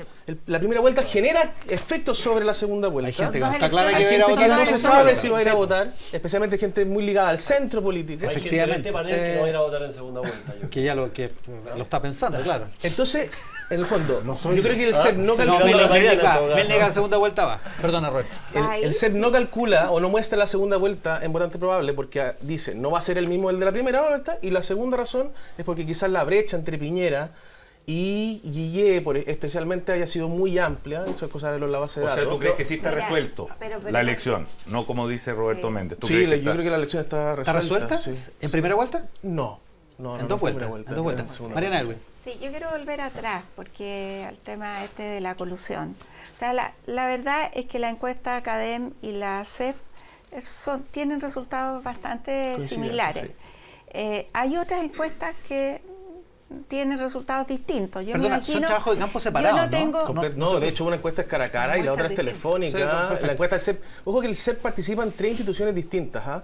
El CEP, que es el mandante, CADEM, que hace el trabajo de campo, y está Statcom Datavoz, que revisa, procesa y supervisa los resultados de la pero encuesta. termina la Mariana, bueno, Pato. pero no, yo, Sí. mira, porque en la democracia cristiana hay encuestas distritales, regionales, etcétera, y la verdad es que no coinciden la votación que muestra. ¿Qué dicen? No sé, hay encuestas en distintas partes. ¿Por qué no las Y muestra? Pero tírate un dato. ¿Ah? Claro, No, que por eso es súper ejemplo, difícil. no sé, pero que Carolina está en 8, en 10, en algunas. O sea, llega en el torno al 10%, En torno al 10%. la candidata. Entonces, son encuestas que han hecho muchas veces los propios candidatos, etcétera. ¿Y a ti, Mariana, te pareció bien lo que tema- dijo Carolina Goich de la Bueno, Convención? yo de verdad, yo no creo en la colusión ni en la conspiración, pero sí creo que se pueden cometer errores. Por ejemplo, o sea, llama a, no sé, Sospecha, desconfiar o afecta la credibilidad que en la encuesta anterior Carolina Goich tenía 78 de conocimiento y en esta tiene 72. La gente se olvidó Entonces, de ella. Algo caso ahí muy raro. raro hay, es bastante raro. Sí. Y a Beatriz Sánchez le pasa lo mismo, en Sí. menos porcentaje. Y pero lo no otro, sabe. perdona, que no tiene nada que ver, pero yo te quería preguntar, ustedes que sacan encuestas semanal, ¿cómo se financian esa encuesta? ¿Cómo Bien. financian? Mira, lo primero sobre las encuestas internas de candidatos, Sí. es difícil competir así porque en Sí, el fondo obvio. hay 2 instituciones que dan los resultados públicos y otras a mí me llegan millones de comentarios de candidatos a diputados, senadores. Tú mismo que- haces encuestas, algunos. Algunos incluso. Entonces, y se forma cuando dice, oye, qué raro que Carolina Goich no esté en 7 si en la encuesta del distrito no sé cuánto. Está, sí. Pero es que es posible que en el distrito no sé cuánto marque 7 u 8. Pero aquí lo que hacemos en el fondo es ver a nivel nacional. O sea, los niveles son completamente diferentes. Eso es Eso una es aplicación cierto. posible. No se- Lógico, porque tú cuando haces cuando el diputado del distrito 9 hace una encuesta ahí, lo que está viendo del universo del distrito 9 no lo está viendo a nivel país. Entonces eso podría generar distorsiones. Ahora, quien tenga una encuesta distinta a esta, que la muestre, digamos. Oye, pero una cosa, yo me acuerdo en una reunión contigo mismo, tú me explicabas que la encuesta CADEM se rige más o menos por la línea de la CEP. O sea, procura no estar ni muy arriba ni muy abajo, O sea, sino que haya ahí un eje. Cuando ¿En qué nosotros sentido? creamos la encuesta CADEM, creamos la metodología con el objetivo de que tuviera la capacidad, siendo una encuesta de cuotas y telefónica, de comportarse como una encuesta probabilística y de hogares como es lo del CEP. que en ese Entonces, sentido se en el pareciera, diseño ¿verdad? muestral Ya. y las condiciones, Pero tú este mix de encuestas procurarías, telefónicas que tu encuesta no se aleje mucho si la cosa telefónica te da un dato completamente No, dispar porque con la mira, CEP. Pato, o sea, hoy día, por ejemplo, mira la aprobación de la presidenta Bachelet. Nosotros estamos en torno al 30% y la CEP está en 23%. O sea, Sí. Es ahí distinto. hay una Bien, brecha. menos. La tendencia es la misma, ¿eh? O sea, hay una recuperación en el CEP que nosotros también la mostramos, es la Pero misma, pero el en el número resultado de- hay 7 puntos Espérate, distintos. Ya. Entonces, ¿Qué opinas a mí de no la me- cosa? Pero contéstame Sí. la ¿Quién paga? equivocación y quién paga. No, sobre CADEM, nosotros financiamos nuestra propia encuesta, nosotros somos una empresa de investigación de mercado. Para nosotros, en el fondo, nos dedicamos todos los días a hacer negocios ¿Ya? a través de investigación, a través de encuestas o focus group. Entonces, tenemos muchísimos clientes. Ya. Y nosotros financiamos nuestra propia encuesta. Ya. Por eso nosotros necesitamos financiamiento externo, como por ejemplo el CEP, que es un centro de estudio y que necesita, en el fondo, Financiamiento. donantes para poder mantenerse. Nosotros, Benefactores. nosotros financiamos nuestra propia encuesta. Sobre el nivel de conocimiento de la encuesta, yo creo que esto es importante. ¿Ah? Las encuestas no son perfectas. O sea, en el fondo están sujetas a márgenes de error. ¿Te fijas? O sea, son propios de la Pero encuesta que tengan márgenes de error. 7 puntos. Pero no es tanto, Mariana. Yo creo en relación al nivel de conocimiento, y eso lo más probable es que tenga que ver con la selección de la muestra, como es aleatoria y es permanente todas las semanas, cada vez que se sortea, cambian las comunas rurales. Pero en el fondo lo que está diciendo la encuesta del CEP es algo muy sencillo. Yo lo invitaría a mirar así en vez de con desconfianza. 7 de cada 10 chilenos conoce a Carolina Goich en esta encuesta y en la anterior. 6 de cada 10 chilenos conoce a José Antonio Kast en esta encuesta y en la anterior. Podría cambiar 2, 3 puntos, 4 puntos, los márgenes de error ahí aplican. son digamos, curiosidades de son la curiosidades estadística. y errores propios de la Corro bien. estadística. No, a mí me parece que lo que hizo Carolina Goich es un error tremendo, además porque lo viene a denunciar justo cuando aparece mal en la encuesta, es decir, una cosa un poco burda, absurda respecto a lo que ella se ha tratado de posicionar en el centro, etcétera, en la moderación. Creo que es un gran error, pero yo quiero preguntarte otra cosa.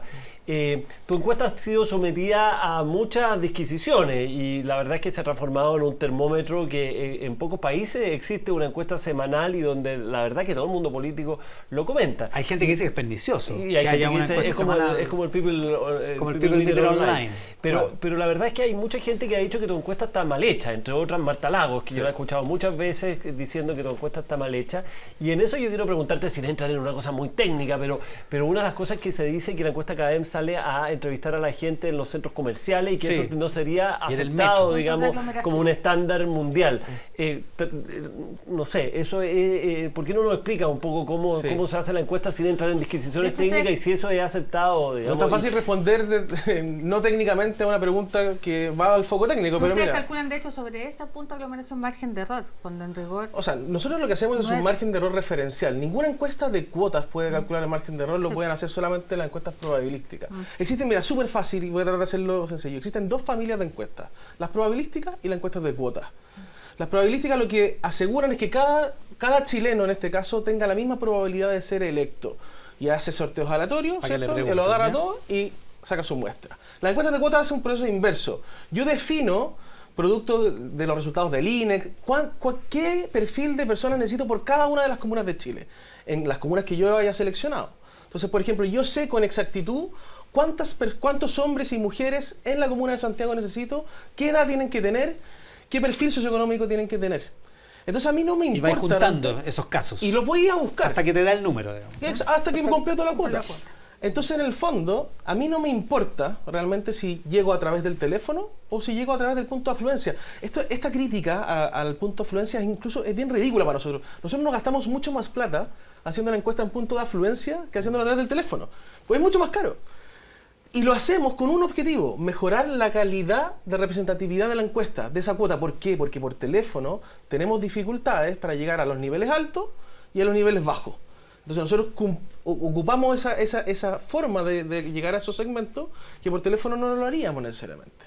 Y eso es lo que nos ha permitido, al final, que los resultados con la encuesta del CEP, que es una encuesta probabilística en hogares, urbana, rural, sean exactamente los mismos, o muy parecidos, o que la tendencia sea exactamente la misma. Sergio Melnik, para terminar esta ronda. A mí me llama la atención que la información que publica 3/5 es exactamente igual. ¿Qué es 3/5? Sí, explícale al público. Yo creo que lo explique. Explícale al público, Sergio Melnik. ¿Cómo? Explícale al público. Yo quiero que lo explique Roberto, que sabe más que yo. ¿Ya? Pero es otra metodología que no es de encuesta, pero que es interesante porque produce el mismo resultado.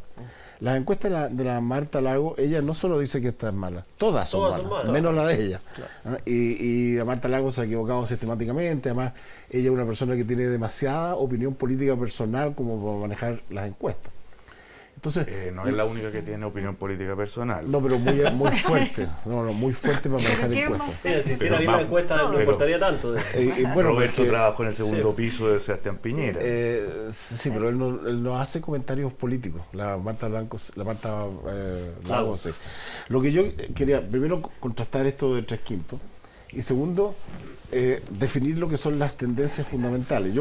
Mi observación de la encuesta es que Piñera está bastante estabilizado entre el 42 y el 45%, Guillé está bastante estabilizado entre el 20 y el 24%, una caída estrepitosa de Sánchez, que sigue cayendo, está entre el 12 y el 14%, y los demás da exactamente lo mismo. ¿Cuánto tiene Carolina Goich ahí? Carolina Goich tiene entre 12 y 14. Veamos los datos de la encuesta. Goich tiene en la última encuesta 4, pero está entre 4 y 6 todo el rato. Sergio, veamos los datos de la encuesta CADEM de esta semana. Ya que estamos con Roberto Dixon, gerente de Asuntos Públicos de CADEM. Esta es la carrera presidencial según la CADEM de esta semana. Queda igual que la semana pasada en 42 puntos Sebastián Piñera. Se mantiene Alejandro Guillén en 21. Esto es votante probable, ojo. Sube Beatriz Sánchez un punto y queda en 14. Cast se mantiene en 5. Baja Goich un punto, 4%. Meo sube 1, 4%. Y es prácticamente lo que está igual que la semana anterior. Entiendo que Eduardo Artés y Alejandro Navarro no tienen menciones en esta semana y por eso no aparecen en la gráfica. 42, 21, 14, 5, 4 y 4 la carrera presidencial de esta semana, de acuerdo al votante probable en la encuesta CADEM. Es bien parecido al votante probable de la CEP, si no me equivoco, ¿no? Bueno, eso para nosotros es importante. Efectivamente, cuando tú comparas las 4 semanas de CADEM, o las 3 semanas de CADEM, con el trabajo de campo del CEP, el resultado es exactamente el mismo, o sea, la tendencia es la misma. Y otra cosa importante que también analistas suelen confundir, que es que, por ejemplo, comparan la última semana de CADEM con la encuesta del CEP, y eso no es un error, porque la última semana de CADEM ya está fuera del trabajo de campo de la CEP. Okay. De hecho, nosotros ya tenemos la encuesta de la semana pasada y esta encuesta están fuera del trabajo de campo del CEP. Y las dos que quedan por publicar, o sea, queda esta y una más por publicar, porque tenemos ley Mordaza, ¿cierto?, que nos va a prohibir publicar encuestas electorales. ¿Hablemos de eso después? Sí, vamos a hablar de eso después, por supuesto. Son, yo creo que los resultados más actualizados, propios también de la dinámica de la campaña. Altero, yo sé que le quieren preguntar, Altero, déjame hacer una pregunta a Roberto Dicison antes de eso. Hay una cierta incertidumbre respecto de quién puede llegar con estos números en el cuarto lugar. Sí. Si Carolina Goich, si Kast o si Marco Enrique Dominami. Esa es una buena disquisición porque eso provoca efectos políticos distintos, de acuerdo a quién lo consiga. Yo creo que esta foto y también la CEP lo que muestra es 3 cosas. Uno, que va a haber segunda vuelta. 2, es que Piñera está primero, a mucha distancia de Alejandro Guillé, que va a salir segundo, que le saca como 7, 8 puntos o hasta 10 puntos de distancia a Beatriz Sánchez, y luego no sabemos quién va a llegar cuarto. Puede llegar cuarto José Antonio Kast, puede llegar cuarto Marco Enrique Dominami, o puede llegar cuarto Carolina Goich. ¿Qué crees tú? Yo creo que va a llegar cuarto Carolina Goich, que va a estar nuestra estimación es que va a estar en torno al 6-7%.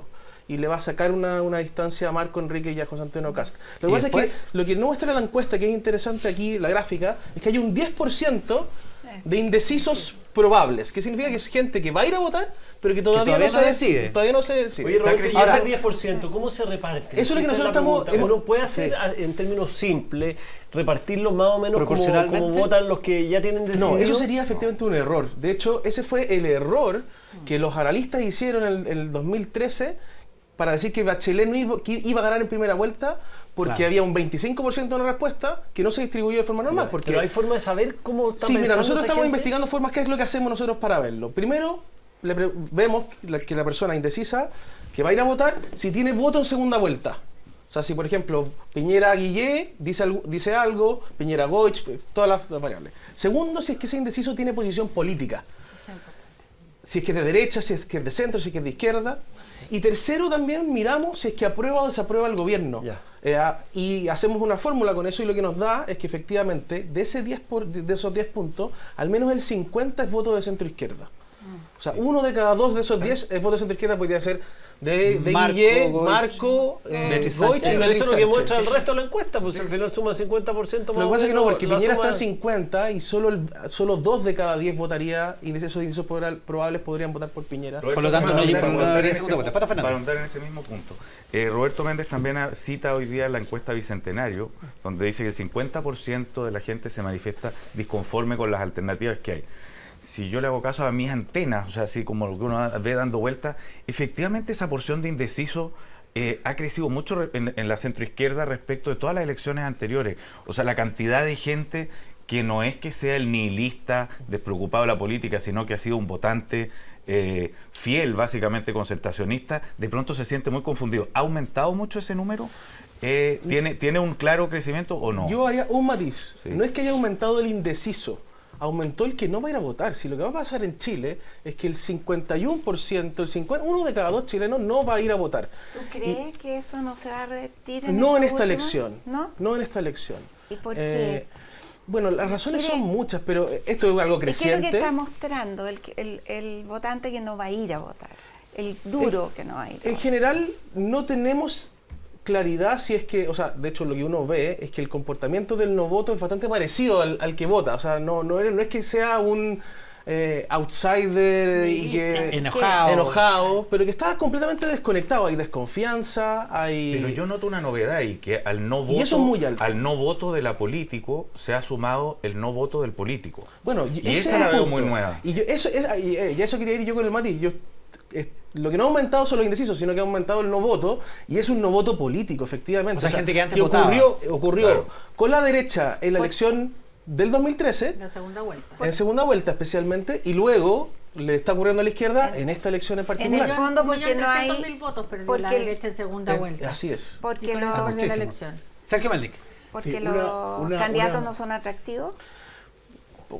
porque los candidatos no son del todo atractivos para el 100%, porque el voto, por el efecto del voto voluntario. O sea, el 50% de participación, Mariana, es el mismo que hay en Estados Unidos. En Estados Unidos acabamos de vivir hace 2 años la elección con más marketing, la más conflictiva, la más seguida, la más tensionada, y votó el 50%. O sea, es la normalización quizás de un país que transita hacia el desarrollo. O sea, no es que la democracia esté cayéndose a pedazos. Pero hay un dato nuevo. Hay un final de ciclo, una descomposición política o una recomposición política nueva. Yo también estoy de acuerdo. Eso es un hecho. Pero esa dice que no se expresa eso en el que yo estoy de acuerdo a votar. Pero hay que acordarse que cuando había voto obligatorio había un montón de gente que no estaba inscrita y por lo tanto los números no son tan distintos. Porque nosotros vivíamos la fantasía de que votaba el 90%, pero había al lado gente que en la no última elección presidencial, con voto obligatorio, votó casi el 60%. Pero ha caído el número de 10 de quiénes? De los mayores de 18 años, de todos. De los mayores de 18 años. Inscritos o no inscritos. No era tan distinto, era 50 y tanto. 10 puntos menos. Ha caído el número de votantes de manera. Ahora, yo quiero decir algo que me parece importante. Una cosita chica que me parece importante.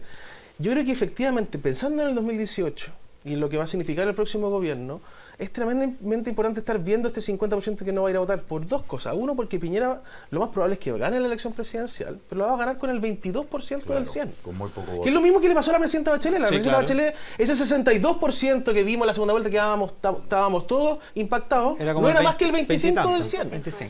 Y luego, si tú sumas eso a la idea de que la desaprobación a los gobiernos ha ido aumentando año a año, o sea, hoy día está a niveles muy altos. Y las lunas de miel, no solo en Chile, sino que en el mundo, son cada vez más cortas. Pensemos en el caso Macron. Macron, todos estábamos buscando a Macron chileno, estábamos todos revolucionados, y en 3 meses perdió 20 puntos de aprobación. En 3 meses. Yo creo que algo similar podría ocurrir en el Macri ha sido efectivamente la excepción en Argentina. 2 datos relevantes ahí. Uno, y a propósito de las encuestas, lo que se muestra sobre las coaliciones políticas, porque ni siquiera las coaliciones políticas están formando su nombre, o las coaliciones políticas están formando la cantidad de componentes, o las coaliciones políticas nuevas alcanzan hoy en día, a diferencia de lo que era la política chilena hace 10 años atrás, niveles de aprobación que estén sobre el 15%. Al revés, la desaprobación de las coaliciones políticas en general es mucho más grande. Y luego, respecto al padrón electoral, yo creo que también, lo decía algo Pato también, o sea, a principio en el 88, para el plebiscito, se inscribió más de casi el 90% de las personas. Casi el 90% de las personas estaban inscritas. Pasamos de un declive que es más acelerado incluso que los países que tienen voto voluntario en muchas partes del mundo. La participación en Chile ha caído más dramáticamente que en otros países del mundo con el mismo sistema de voto voluntario. Y eso tiene que ver con esto que decía el Pato, el fin de ciclo. De alguna manera, lo que se recomponga de aquí para adelante, esta segunda transición, como decía Fox en algún minuto, va a tener que dar cuenta también de esa crisis de esa política que finalmente no le habla a la mayor parte de los chilenos. Yo estoy de acuerdo con eso. Sí, yo creo que en el fondo esta segunda transición de la cual se ha hablado, el principal objetivo es recuperar la confianza en lo público. Hoy día, cuando uno ve las preguntas de confianza institucional, las 3 instituciones que están al fondo son el gobierno, el Congreso y los tribunales, que son los 3 poderes del Estado. Y los partidos. Y los partidos. Bueno, es que el Congreso expresa a los partidos políticos. Entonces yo creo que hay un desafío de recuperar lo público. Si hiciéramos las elecciones en los supermercados, donde está el 98% de los chilenos, seguramente aumentaríamos la participación electoral. Pues la gente se ha desactivado de lo público y hoy día está gozando de los privilegios que les da el mercado. Yo creo que está poco claro la oferta de los mundos políticos. El de la derecha, esto lo hemos hablado otras veces acá, el de la derecha es sencillo, más plata, más crecimiento, recuperar el crecimiento. El de la centroizquierda se explotó, está desaparecido. ¿A dónde va? ¿A dónde invita? ¿A dónde orienta? ¿Hacia dónde más o menos van sus tiros? ¿En torno a qué cosa clara y pesquisable tú estás invitando a ese mundo político? Esa discusión yo creo que está muy perdida, en buena medida porque ese mundo de la centroizquierda no reconoció el mundo de ciudadanos que ella misma creó como propio, sino que le dio la espalda. O sea, está echando de menos que vuelvan a ser pobladores los habitantes del mall. Y esa cosa yo creo que es muy jodida y muy compleja para generar un proyecto. Ahora la paradoja es que para hay tu 6 sector. candidatos que representan ese mundo. Entonces, Pero bueno, imagínate la desorientación y disconformidad Oye, nunca que había una visto gente que eso. estaba ahí puede sentir. A propósito de ese mundo, Roberto Dickinson dice, está claro que Guille va a ganar la primera vuelta, que Piñera va a ganar la primera vuelta, que Guille va a llegar segundo. Está claro que Beatriz Sánchez va a llegar tercera, Yo creo en que tu sí. opinión, y que Goich va a llegar cuarta. Marco O Enrique sea, Minami, no está claro que Goich va a llegar cuarta. Yo Pero- creo que pero porque eso la es lo encuesta que- los da, pero desde nuestro punto de vista, eso es haciendo lo que los podría análisis, pasar. es lo que podría Marco pasar. Enrique Minami ha subido bastante, Sí. de 1 a 5, más De o 1 a menos, 5. en esto, que es bastante. ¿Podría seguir subiendo en las 3 semanas que quedan? Podría seguir subiendo. O sea, lo que no sabemos es quién va a llegar cuarto. Podría llegar cuarto Marco, podría llegar cuarto Kast, podría llegar cuarto Carolina Goich. ¿Y Kast también podría seguir da la subiendo? impresión Kast podría seguir subiendo, sí. Pero Kast La franja está parece que haciendo- se ha ido hacia abajo. Lo que pasa es que yo creo que hay una, ahí efectivamente también, por ejemplo, hay una diferencia entre nuestra encuesta y la encuesta del CEP, que lo da en torno al 2, la nuestra lo da en torno al 4 y al 5. Sí. Las diferencias no son Sí. muchas, digamos. Lo que pasa es que también Son en los pocos. números más chicos es más difícil estimar. Sí, pues. Entonces, en el fondo, de hecho yo creo que las encuestas hay que evaluarlas por los grandes números. O sea, si es que Piñera va a estar en torno al 44, si Guille está en torno al 24, 25%, si es que Beatriz Sánchez está en torno al 10%. Yo creo que en ese contexto las encuestas habrían hecho bien su trabajo para entregar información al mercado. Sergio Melli, que ha estado tan callado. No he sido concedido de palabra. Por favor. Yo creo que la clase política se desubicó completa en Chile. Perdió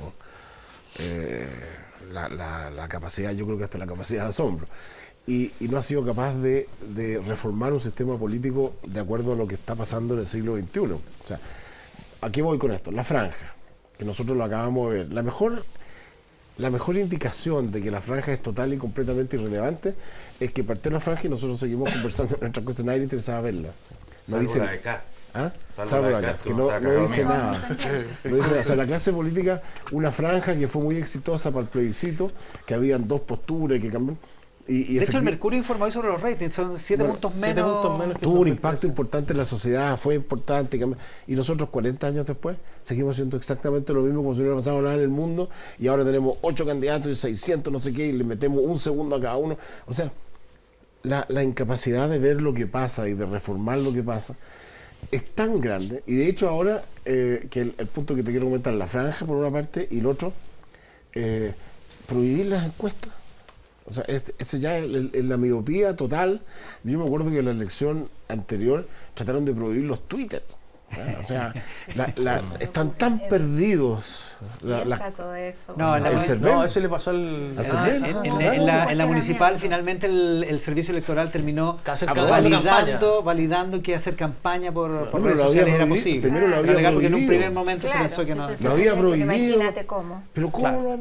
Pero eso es lo que digo, lo perdido que están. Entonces, Ya, pero es un muy buen tema el de la prohibición. Sí. O sea, Sí, de hecho, ¿por el qué próximo se prohíbe? domingo ya no se puede publicar, ¿no? Nosotros, no, de hecho, vamos a tener que publicar la próxima encuesta el próximo viernes 4. O la No va a haber puede- encuesta No, para viernes- el próximo viernes 3. domingo. Viernes 3. O la Ese es el podría- último día en que nosotros vamos a tener que Viernes adelantar la 3. publicación. Lo Del comentamos domingo nosotros lunes el domingo 5. al viernes. ¿a ti porque te parece efectivamente- razonable que se prohíban las encuestas? A ver, no me parece, no estamos en contra de la regulación y Obvio. de Nadie tener va a un estar en contra de debate la y que se regulación. establezca, y si es que llegamos a un consenso de que es necesario que haya cierta cantidad de días sin encuesta, también estamos disponibles. Pero mira, yo estaba revisando un estudio de la Universidad de Hong Kong que revisó 80 y tantos países. ¿Ya? De los 80 y tantos países, el 50% no tiene ningún tipo de prohibición. Entre ellos, Alemania, Estados Unidos, O sea, puedes dar encuesta Francia. en la mañana del En día de la mañana, el día de la elección tú puedes... Como el A boca plebiscito de del urna. 88, que había A una- boca de urna. Ah, bueno, están las encuestas boca de uno. Aquí estaría prohibido en los exit polls, que es una locura. De ¿Pero hecho, va a déjame estar decirte otra cosa. prohibido? ¿Van a Queríamos... estar prohibidos los exit polls? ¿Acá? Sí. Hoy día sí, pues están dentro de la veda. Si es que los No se das, puede. No Sí, lo podríamos. puedes dar si es que después. los das antes de que cierren las mesas. Mira, la ley es tan Al cierre mala del mes. que yo no sé hoy día si puedo hacer una encuesta sobre el debate. Si yo quisiera evaluar el debate, Claro. no sé si puedo hacerlo. No tengo porque- idea. porque entra dentro Porque del plazo dentro de los moratoria. 15 días. Sí. Luego Qué hay curioso, países que qué- tienen 15 días de prohibición, como por ejemplo Italia. Ecuador, Italia, Argentina, otros que tienen 7, Venezuela. O sea, todos los países tramposos tienen prohibiciones. O sea, yo creo que los países... pero como países tramposos No sé pues si llaman a los tramposos, embajadores pero- para reclamar, pues Meli. Entonces- No, si estamos incluyendo el nuestro.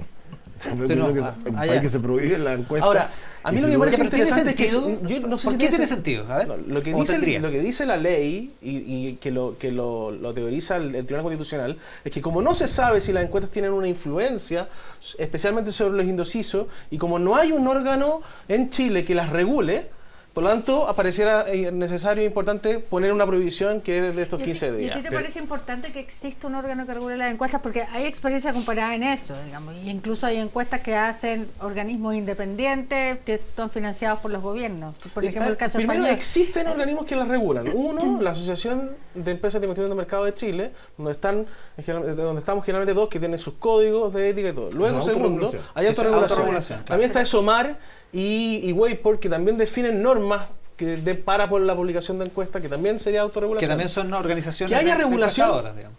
Yo creo que en este contexto, donde el Carolina Goich cree que hay colusión, a mí me parece que sería tremendamente peligroso, porque vamos a terminar definiendo qué tipo de encuesta se puede o no se puede hacer, qué tipo de metodología se puede aplicar o no se puede aplicar. Regulación van a hacer bueno, y eso es lo último que yo quería decir. En primera vuelta. Obviamente que tú no podés nunca más aparecerte. Exacto, y eso es lo último que yo quería decir. En Chile ha existido autorregulación. La encuesta Scopus del 88 ya no existe. Gallup tampoco podría venir a hacer encuesta que fue publicada en el diario el 5 de octubre del 88. Exacto, que quedó como ganaron el sí con el 54% y sumaba 104 puntos. Sí. Luego, un ejemplo. Segundo, en el 2013, en la elección anterior, habían 7 encuestas, 7 empresas o instituciones que hicieron encuestas electorales. De esas se mantuvo solo una, el CEP. El resto ya no, en esta elección ya no están. O sea, en Chile hay al mismo tiempo autorregulación. Hay un mercado. Y hay un mercado que funciona. Cuando no lo haces bien, dejas de hacer encuestas. Mariana Elwin. No, yo te quería preguntar, volviendo atrás del 50% probable de votación. Sí. Porque se ha insinuado por algunos candidatos que con tan pocos electores no habría legitimidad del gobierno que resulta elegido. ¿Cuál es la experiencia, por ejemplo, en países latinoamericanos o en países donde hay voto voluntario? Ya comentaba Estados Unidos, pero ¿qué otros países cercanos a nosotros, donde hay democracia sólida, tienen bajo participación electoral? Yo no podría citarte alguno porque no tengo el número en la cabeza, pero en general los países con voto voluntario se mueven entre 50 y 60% de la participación. Dependiendo del tipo de elección, las elecciones presidenciales movilizan mucho más gente que las elecciones municipales o incluso que las parlamentarias. En el caso de Chile tenemos la suerte de que como están juntas, eso moviliza, la elección presidencial moviliza votación a la elección parlamentaria. ¿Cuánto fue la última presidencial? ¿La del 2013?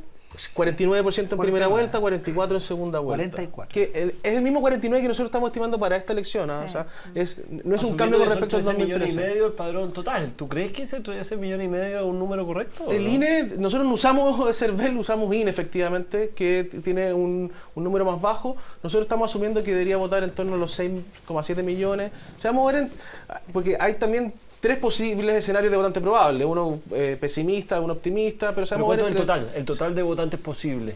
13,5 millones de mayores de 18 años. Y van a votar 6,5. Van a votar 6,5, entre 6,5 y 7, creo yo. Ah, ¿tanto así? Es que lo que pasa es que si tú llegáis al 50% está en 6,8 millones.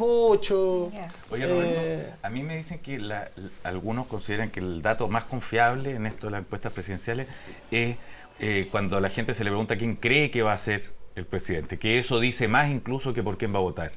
¿Eso es más o menos cierto? Te lo pregunto porque si eso es cierto, es bien importante lo que hacen las encuestas, ¿eh? O sea, si ese dato es verdad, quiere decir que la fuerza de una encuesta para movilizar una elección es muy, muy alta. Yo no creo que el quien crea interprete de forma correcta la elección, Pato. De hecho, si tú ves el quién cree que será, Piñera en nuestra encuesta está en 68%, en la del CEP está en 60%, Piñera no va a sacar ni el 68 ni el 70%. O sea, sí. Yo creo que esos climas de opinión que se generan, también es importante saber aislarlos. Pasó en Estados Unidos, donde todos creíamos que era imposible que Trump pudiera ganar cuando las encuestas ganaba Ohio, cuando las encuestas ganaban Florida. O sea, son climas de opinión que hay que aislar. Lo que sí es cierto es que es otra pregunta. ¿Quién le gustaría que fuera o por quién votaría espontáneo, que es el proceso anterior? ¿Por qué esa pregunta ha predicho de forma correcta las elecciones en Chile desde el 90 en adelante? Cuando es espontánea. Cuando es espontánea. Que en el fondo es lo que en marketing se llama el top of mind, que es lo primero que se me viene, el primer candidato que se me viene a la cabeza cuando me preguntan quién me gusta, por quién votaría. Esa es la pregunta clave. De hecho, si tú ves el cuadro del CEP, que esto me parece importante, el CEP ha predicho al ganador de las elecciones en Chile desde el 90 a hoy. Y la franja, conectando con la importancia de la franja, no cambia al ganador, nunca lo ha cambiado. El que está ganando la elección en Chile hace un año atrás es el que termina ganando la elección un año después. Estos días no son determinantes. No son determinantes para el primero, lo son para el segundo, el tercero, el cuarto, que sí tienen movimientos. Por ejemplo, Piñera termina ganando a Lavín. Por ejemplo, Lavín se acerca a Lagos. Por ejemplo, ¿te fijas? Así hay varios ejemplos. Marcos se acerca a Frey. Oye, ahí hay dramatismo. Revisemos escenarios de segunda vuelta a propósito de la encuesta Cadem de esta semana. Esto es lo que dice la encuesta presidencial de esta semana en segunda vuelta. A ver, Sebastián Piñera contra Guillé, 48-40 y el 12% que es indecisos. Exactamente, ¿no? En el cálculo de votante probable de la Cadem de esta semana, 48-40 y un 12% de indecisos, de los que decía Roberto Dice son, la mitad son de centro izquierda. 50-37 en la segunda vuelta en el caso de Piñera Sánchez. 13% de indecisos en ese caso. 50-37. Contra Carolina Goich, 48-32 y un 20% de indecisión. Ahí igual sigue siendo repartido, la mitad. Eso te iba a comentar que 48-18 en el caso de Kast, 34% de indecisos en ese caso hipotético de segunda vuelta. Uno más, 50-29 Marco Enríquez Ominami, 21% de indecisos. Sería un escenario de segunda vuelta con Marco Enríquez Ominami. Roberto. Lo que pasa es que, ojo con algo que es importante, el votante probable está calculado sobre la primera vuelta, no sobre la segunda. Entonces va a haber un recálculo del votante probable hacia la segunda. No es lo mismo. No es automático. No es automático. O sea, nosotros igual lo usamos como referencial porque ese votante probable es más probable que el total de la muestra. ¿Cierto? Claro, pero algunos de esos votantes probables a lo mejor no van a ir a votar. No van a ir a votar, especialmente los de centro. Nosotros hemos visto que hay un movimiento de centro que tiene mayor abstención, o los independientes. De los que no tienen posición política en Chile, solo 2 de cada 10 van a ir a votar en la próxima elección. Gloria. Sí, hay un dato que me llama la atención de los resultados de ustedes en segunda vuelta, que no sé si tiene que ver con esto que tú dices sobre el votante probable o no. Pero pasamos del 6 de octubre a una brecha importante de 53 de Sebastián Piñera, Alejandro Guillé 34, pasando por la semana del 13 de octubre 51-36, y después esto se estrecha dramáticamente de 42 a 47 y pasamos esta semana de 40 a 48.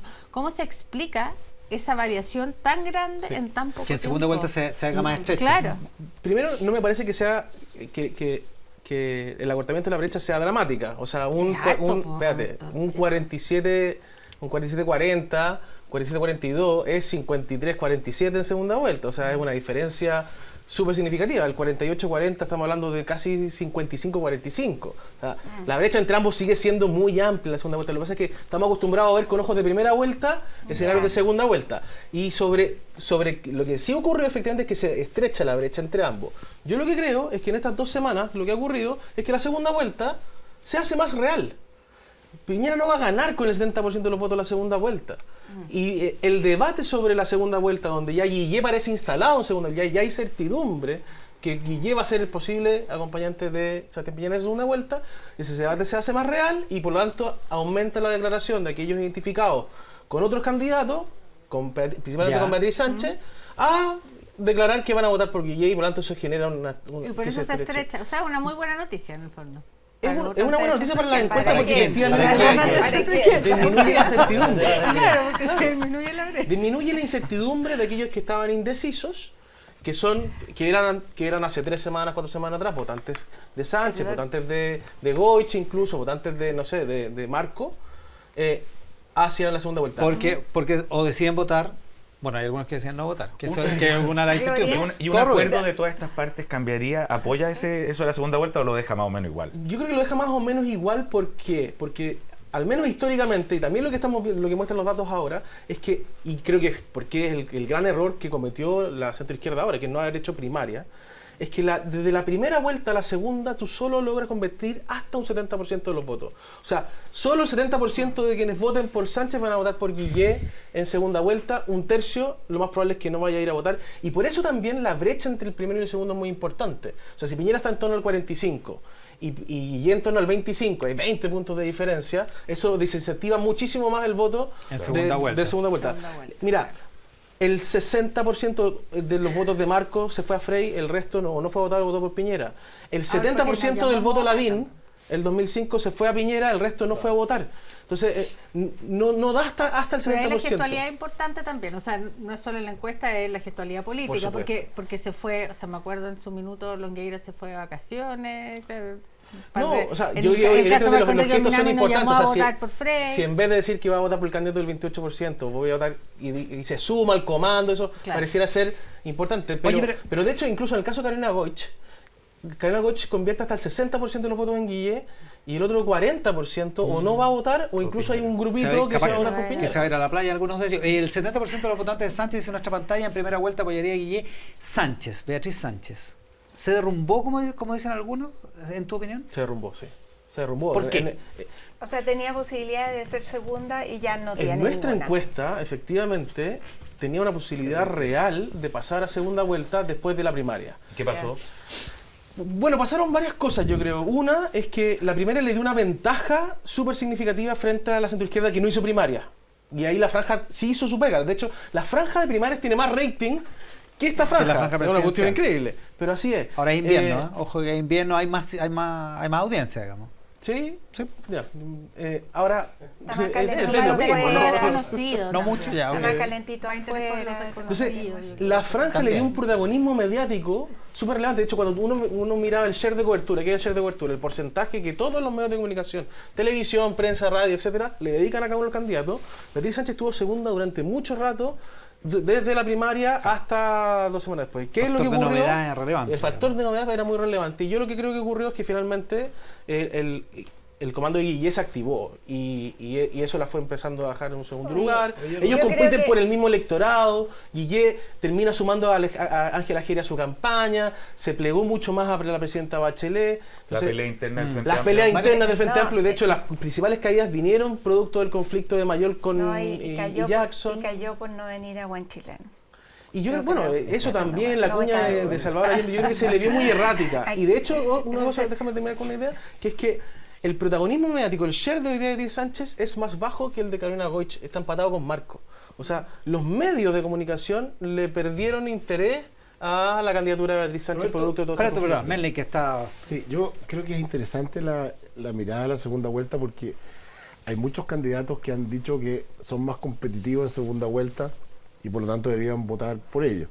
Entonces, cuando uno mira esta encuesta, efectivamente, a pesar de que ha caído Beatriz Sánchez, sigue siendo competitiva en segunda vuelta, estadísticamente, ¿no? Porque estamos hablando 38 versus 35.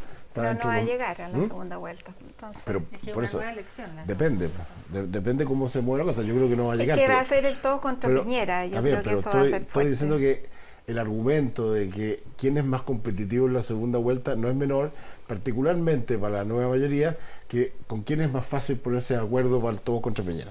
Lo que sí está claro es que Goich no es competitiva en la segunda vuelta, Marco Enrique tampoco y menos Kast.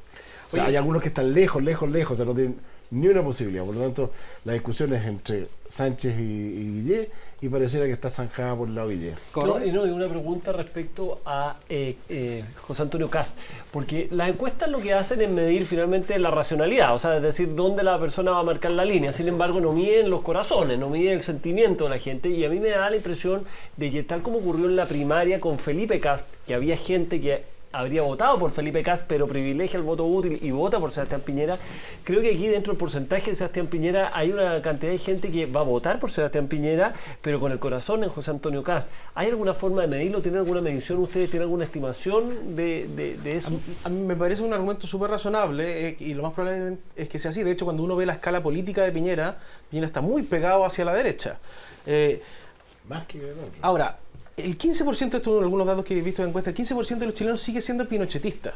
15. Qué alto. Teniendo una imagen positiva del gobierno y de Pinochet. Y casi están 5. O sea, no logra convertir a todos los pinochetistas. Por lo tanto, efectivamente, hay gente más pinochetista, más de derecha, que está hoy día votando por Sebastián Piñera. Que va a ser pragmática en este. Que es pragmática. O que no va a ir a votar. O que no va a ir a votar. O sea, también hay una mezcla, digamos. Pero ahí está. Entonces, espérate, ¿cómo se mide que el 15% es pinochetista? O sea, tú preguntas, por ejemplo, si tiene una imagen positiva o negativa de Augusto Pinochet. o si crees que su gobierno fue bueno o su gobierno fue malo. ¿Te fijas? ¿Y a qué lo atribuye? ¿Qué crees que pasa ahí? O sea, a mí, yo lo atribuyo a que en los 90, el 88, el 43% votó por Peña y por Pinochet, y hoy día está en 15. El nivel de rechazo de Sebastián Piñera es alto porque la estrategia Todos contra Piñera se supone que jugaría con ese dato, ¿no? Es alto porque de todos los políticos es alto. Si tú ves en la misma encuesta del CEP, no hay ningún político en Chile que tenga más del 50% de evaluación positiva. Ninguno. De hecho, a mí me gusta hacer un análisis sobre eso, porque el CEP mide 40 y tantos personajes, pero mira, quedémonos un segundo solo con los principales liderazgos. Si tú tomas a Bachelet, a Lago, a Piñera, a Marco, que ha estado permanentemente... Y de hecho estuvo primero en ese... Y estuvo primero. Claro. Y de hecho, Marco el 2014 estaba empatado con Piñera. Sí, claro. Y tú promedias a esos 4 o 5 personajes, el 2010 tenían un 58% de evaluación positiva y hoy día están en 28% de evaluación positiva.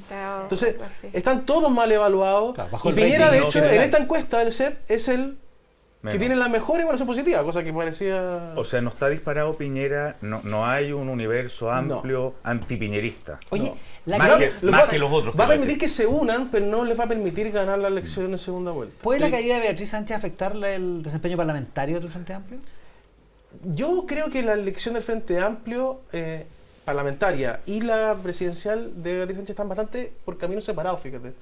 De hecho, me llama la atención que ella parece hoy día bastante aislada. Boric y Jackson no son grandes protagonistas en la campaña, Mirosevic tampoco. De hecho, Mirosevic podría escoger a su candidata a senadora en Arica, pero eso no es gracias a Beatriz Sánchez, te fijas, gracias a su propia fuerza electoral. Boric podría... ¿No tienen números? No.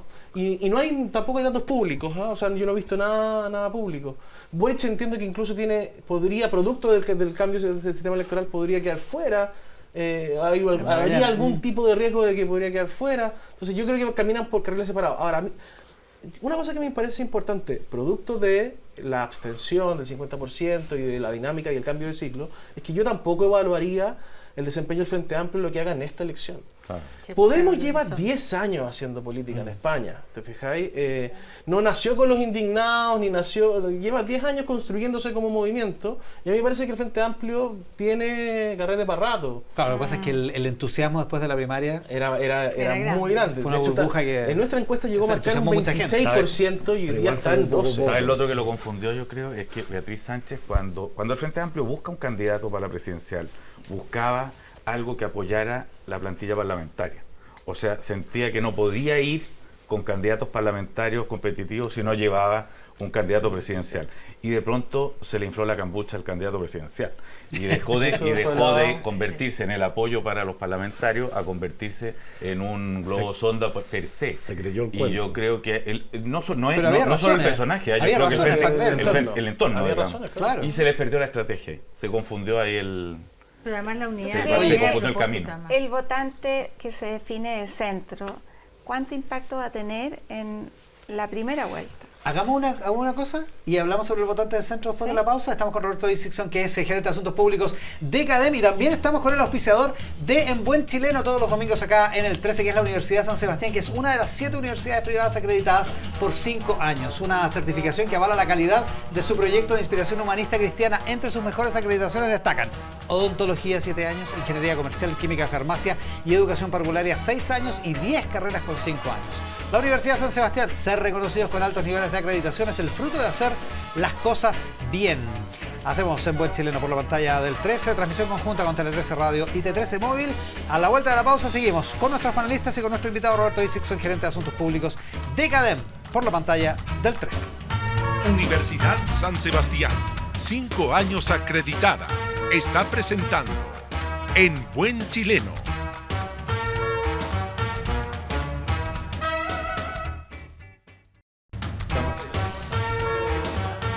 Hacemos En Buen Chileno por la pantalla del 13. Ojo que este martes, lo vieron en la tanda, tenemos capítulo especial de En Buen Chileno Presidencial con Eduardo Artés y Alejandro Navarro como invitados. Antes de la pausa, Mariana Elwin preguntaba, ¿cuánto va a influir el centro en la primera vuelta presidencial? Sí, ¿y quiénes son el centro? Porque son mayoritarios. Aquí uno ve en la encuesta CEP que la izquierda cae y la derecha sube, y el centro también cae, pero son mayoritarios. ¿Quiénes son? ¿Y cuánto pesan? ¿Y cuánto va a incidir en la votación? Un matiz, yo no sé si son mayoritarios. O sea, lo que es mayoritario es los chilenos que no tienen posición política. No, pero es más o menos igual, porque aquí dice, el que se define entre 5 y 6, claro. Que es del, lo que pasa es que depende de la pregunta, pero si tú lo preguntas en una escala de 1 a 10, en una escala de 1 a 10, la gente se pone en el 5. Es que yo creo que ahí hay un tema que es bien interesante también. Esto cambió. O sea, lo que más... cuando tú hablas de que la mayoría de los chilenos, según todas las encuestas, dice que es de centro. Bueno, y Carolina Boich marca 4% Por eso o 3%. Quiere decir que el centro no es la democracia cristiana. Sí, no, quiere decir que el centro no es lo que está entre el marxismo y el capitalismo. Quiere decir que el centro es otra cosa. Yo creo que las cosas pensar en el centro representable, Mariana, ya no es posible. Espérate, para mí el centro, también el no sabe, no responde, o el que no, es 36, es el más alto de todos. Ese es el más alto de todos. Pero entre eso y el centro, ¿a dónde van? A mí me parece que el centro hoy día es ese personaje que no tiene posición política. O sea, ya no existe hoy día en Chile ese centro con una identidad propia. Es un personaje pragmático que se mueve y que usa, que en el fondo es una bisagra entre el pragmatismo de la izquierda y la derecha, que lo hace ganar a uno o a otro. Pero no tiene posición política, está completamente desconectado. De hecho, mira, el centro, en nuestra encuesta, quienes se definen de centro, 4 de cada 10 van a ir a votar. Y quienes no tienen posición política, 2 de cada 10 van a votar. ¿Quiénes van a votar en esta elección? La izquierda y la derecha. El 70% de la izquierda, el 70% A propósito de de la eso, derecha. ¿hay alguna encuesta que haya dado cuenta de cuánto votante de la democracia cristiana se ha llevado Sebastián Piñera en esta...? No, es muy difícil porque de hecho incluso ya el 4%, 5% de Goich es muy difícil de analizar en materia de encuestas porque son pocos, o sea, son pocos muestralmente. Entonces, de hecho, cuando tú ves el voto de Goich, el 60% se va a Guille, y como decía, y el otro 40% se distribuye, la gran mayoría no iría a votar, y queda uno de cada 10 votantes de Goich que podría votar por Piñera. Es que el del centro yo creo que es una opinión política de baja intensidad. Muy baja. O sea, mientras que el votante de Goich se llama social cristiano. Y siempre fue y no así. tiene nada que ver. De hecho, para ser social cristiano hay que tener una cierta intensidad. Perdona, pero no siempre fue así, Roberto. No siempre fue así. O sea, en los 90, el gobierno de Elwin, el gobierno de Frey, había un centro con identidad política. Tenía identidad. El problema es la pérdida de identidad. Ese es el problema. Y ese es el problema. No es el problema de... Yo creo que no, fíjate, yo creo que... A ver, Melnik, a ver. Yo creo que lo que pasa es que el centro es un punto intermedio entre un eje. El eje izquierda-derecha, como se definía en los 60, cambió completamente. Hoy día hay varios ejes. Y por lo tanto... Hay varios ejes distintos, hay varios centros y hay varias clases medias. medias. ¿Pero por qué subsiste izquierda y derecha? Pero es que la izquierda-derecha simbólica es como marxismo o capitalismo versus Estado, y eso es completamente obsoleto. Hoy día hay otros ejes distintos. Si es cierto, tiene razón la Mariana, si es cierto que existe es obsoleto en esta campaña. Existen porque los partidos políticos todavía se ordenan así. Porque los partidos políticos yo creo que izquierda y derecha se entiende. No, se entiende, es una variable simple. Izquierda y derecha lo entiendo, socialismo, capitalismo ya no, pero izquierda y derecha lo entiendo. Sí, pero también... ¿Qué es lo que es la izquierda hoy día? Lo que yo creo que hay una Lo que yo creo que dejó de haber una expresión política en el centro y hoy es una expresión geográfica, es decir, un conjunto de gente que está ahí, que piensa distinto y que nunca más va a pensar igual. Entonces yo creo que es una fantasía pensar de que Mariana Elwin. Nunca más. Mariana Elwin defiende al centro. Porque por eso yo digo, a ver, ¿qué identifica a esas personas? Yo creo que, por ejemplo, cuando hay tantas personas que dicen que quieren acuerdo, que quieren moderación, que quieren cambios, pero no quieren ruptura. Ese mundo es un mundo que está lejos, pero ese es un mundo que está lejos de la izquierda. Son características de esa expresión. Por eso, hoy día, en el fondo, sensatez, moderación, etcétera. El problema es que los partidos, y especialmente yo creo que ahí la democracia cristiana ha perdido mucho, porque ha dejado de representar eso. ¿Qué opinas, ¿Qué opinas tú? Yo creo que existe ese grupo, pero tampoco es muy mayoritario. Cuando tú ves quienes no van a ir a votar, ¿quiénes son los que no van a ir a votar? Más hombres que mujeres, significativamente. Jóvenes, entre 18 y 34 años, de clase media y media baja. O sea, y de Santiago, como uno podría pensar de zonas urbanas. Y que no tiene ni idea de lo que es la segunda transición, no digamos. No tienen ni idea de lo que es la segunda transición, no tienen ni idea si es que en el fondo las 13 medidas de Chile 21 no tienen ni idea de nada. Entonces están muy desconectados, están viviendo su día a día y en el fondo le da lo mismo si gana Piñera o Guillé o Piñera y Beatriz Sánchez. Lo que te dice esa gente en los focus, yo tengo que trabajar igual al día siguiente. Y esa desconexión con la política es lo que creo que es el desafío del próximo gobierno, atraer a esa gente al espacio público. Fíjate los sentidos comunes de las personas. Eso no está separado de pensar algo así como esa nueva transición. No, yo creo que no está separado. Es el mismo tema, digamos. ¿Sí? Lo que pasa es que la gente, no todo el mundo tiene que participar en los mismos niveles de reflexión, pero es el mismo tema, porque consiste en volver a mirar el país en el que vivimos, en ver en qué consisten sus necesidades reales en un sentido para generar más riqueza, en otro más justicia, en uno distribución mejor del poder, en otro, etcétera. Y esa es una nueva reflexión que se va a tener que ir generando en derecha e izquierda. Tenemos que despedir a nuestro invitado, Roberto Isaacson. En una sola palabra, ¿cuánto tiene que ser el porcentaje de diferencia entre el primero y el segundo, la brecha entre el primero y el segundo en primera vuelta, para que la segunda vuelta sea competitiva? Menos de 10 puntos. Menos de 10. 10, 12. No Roberto, muchísimas gracias por la gentileza de estar con nosotros hoy día. Roberto Isaacson, gerente de Asuntos Públicos de CADEM, y nuestro invitado en esta edición de En Buen Chile. Nos hacemos la pausa y estamos de vuelta.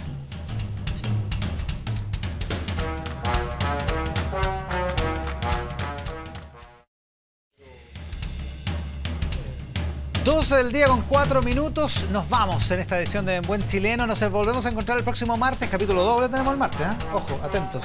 El martes, capítulo especial doble de En Buen Chileno Presidencial con Eduardo Artés y Alejandro Navarro. Sergio Melnik, que le vaya muy bien, Francisco Covarrubias, Pato Fernández, Mariana Elwin, Gloria La Fuente, que tengan un gran resto de domingo. Nos volvemos a encontrar el próximo martes y eso sería todo por hoy. Que tengan un gran domingo. Bien, está empezando el clásico universitario entre la Católica y la Chile, para los que les gusta el fútbol. Que tengan un gran domingo. Esto fue En Buen Chileno. Muchas gracias por estar aquí.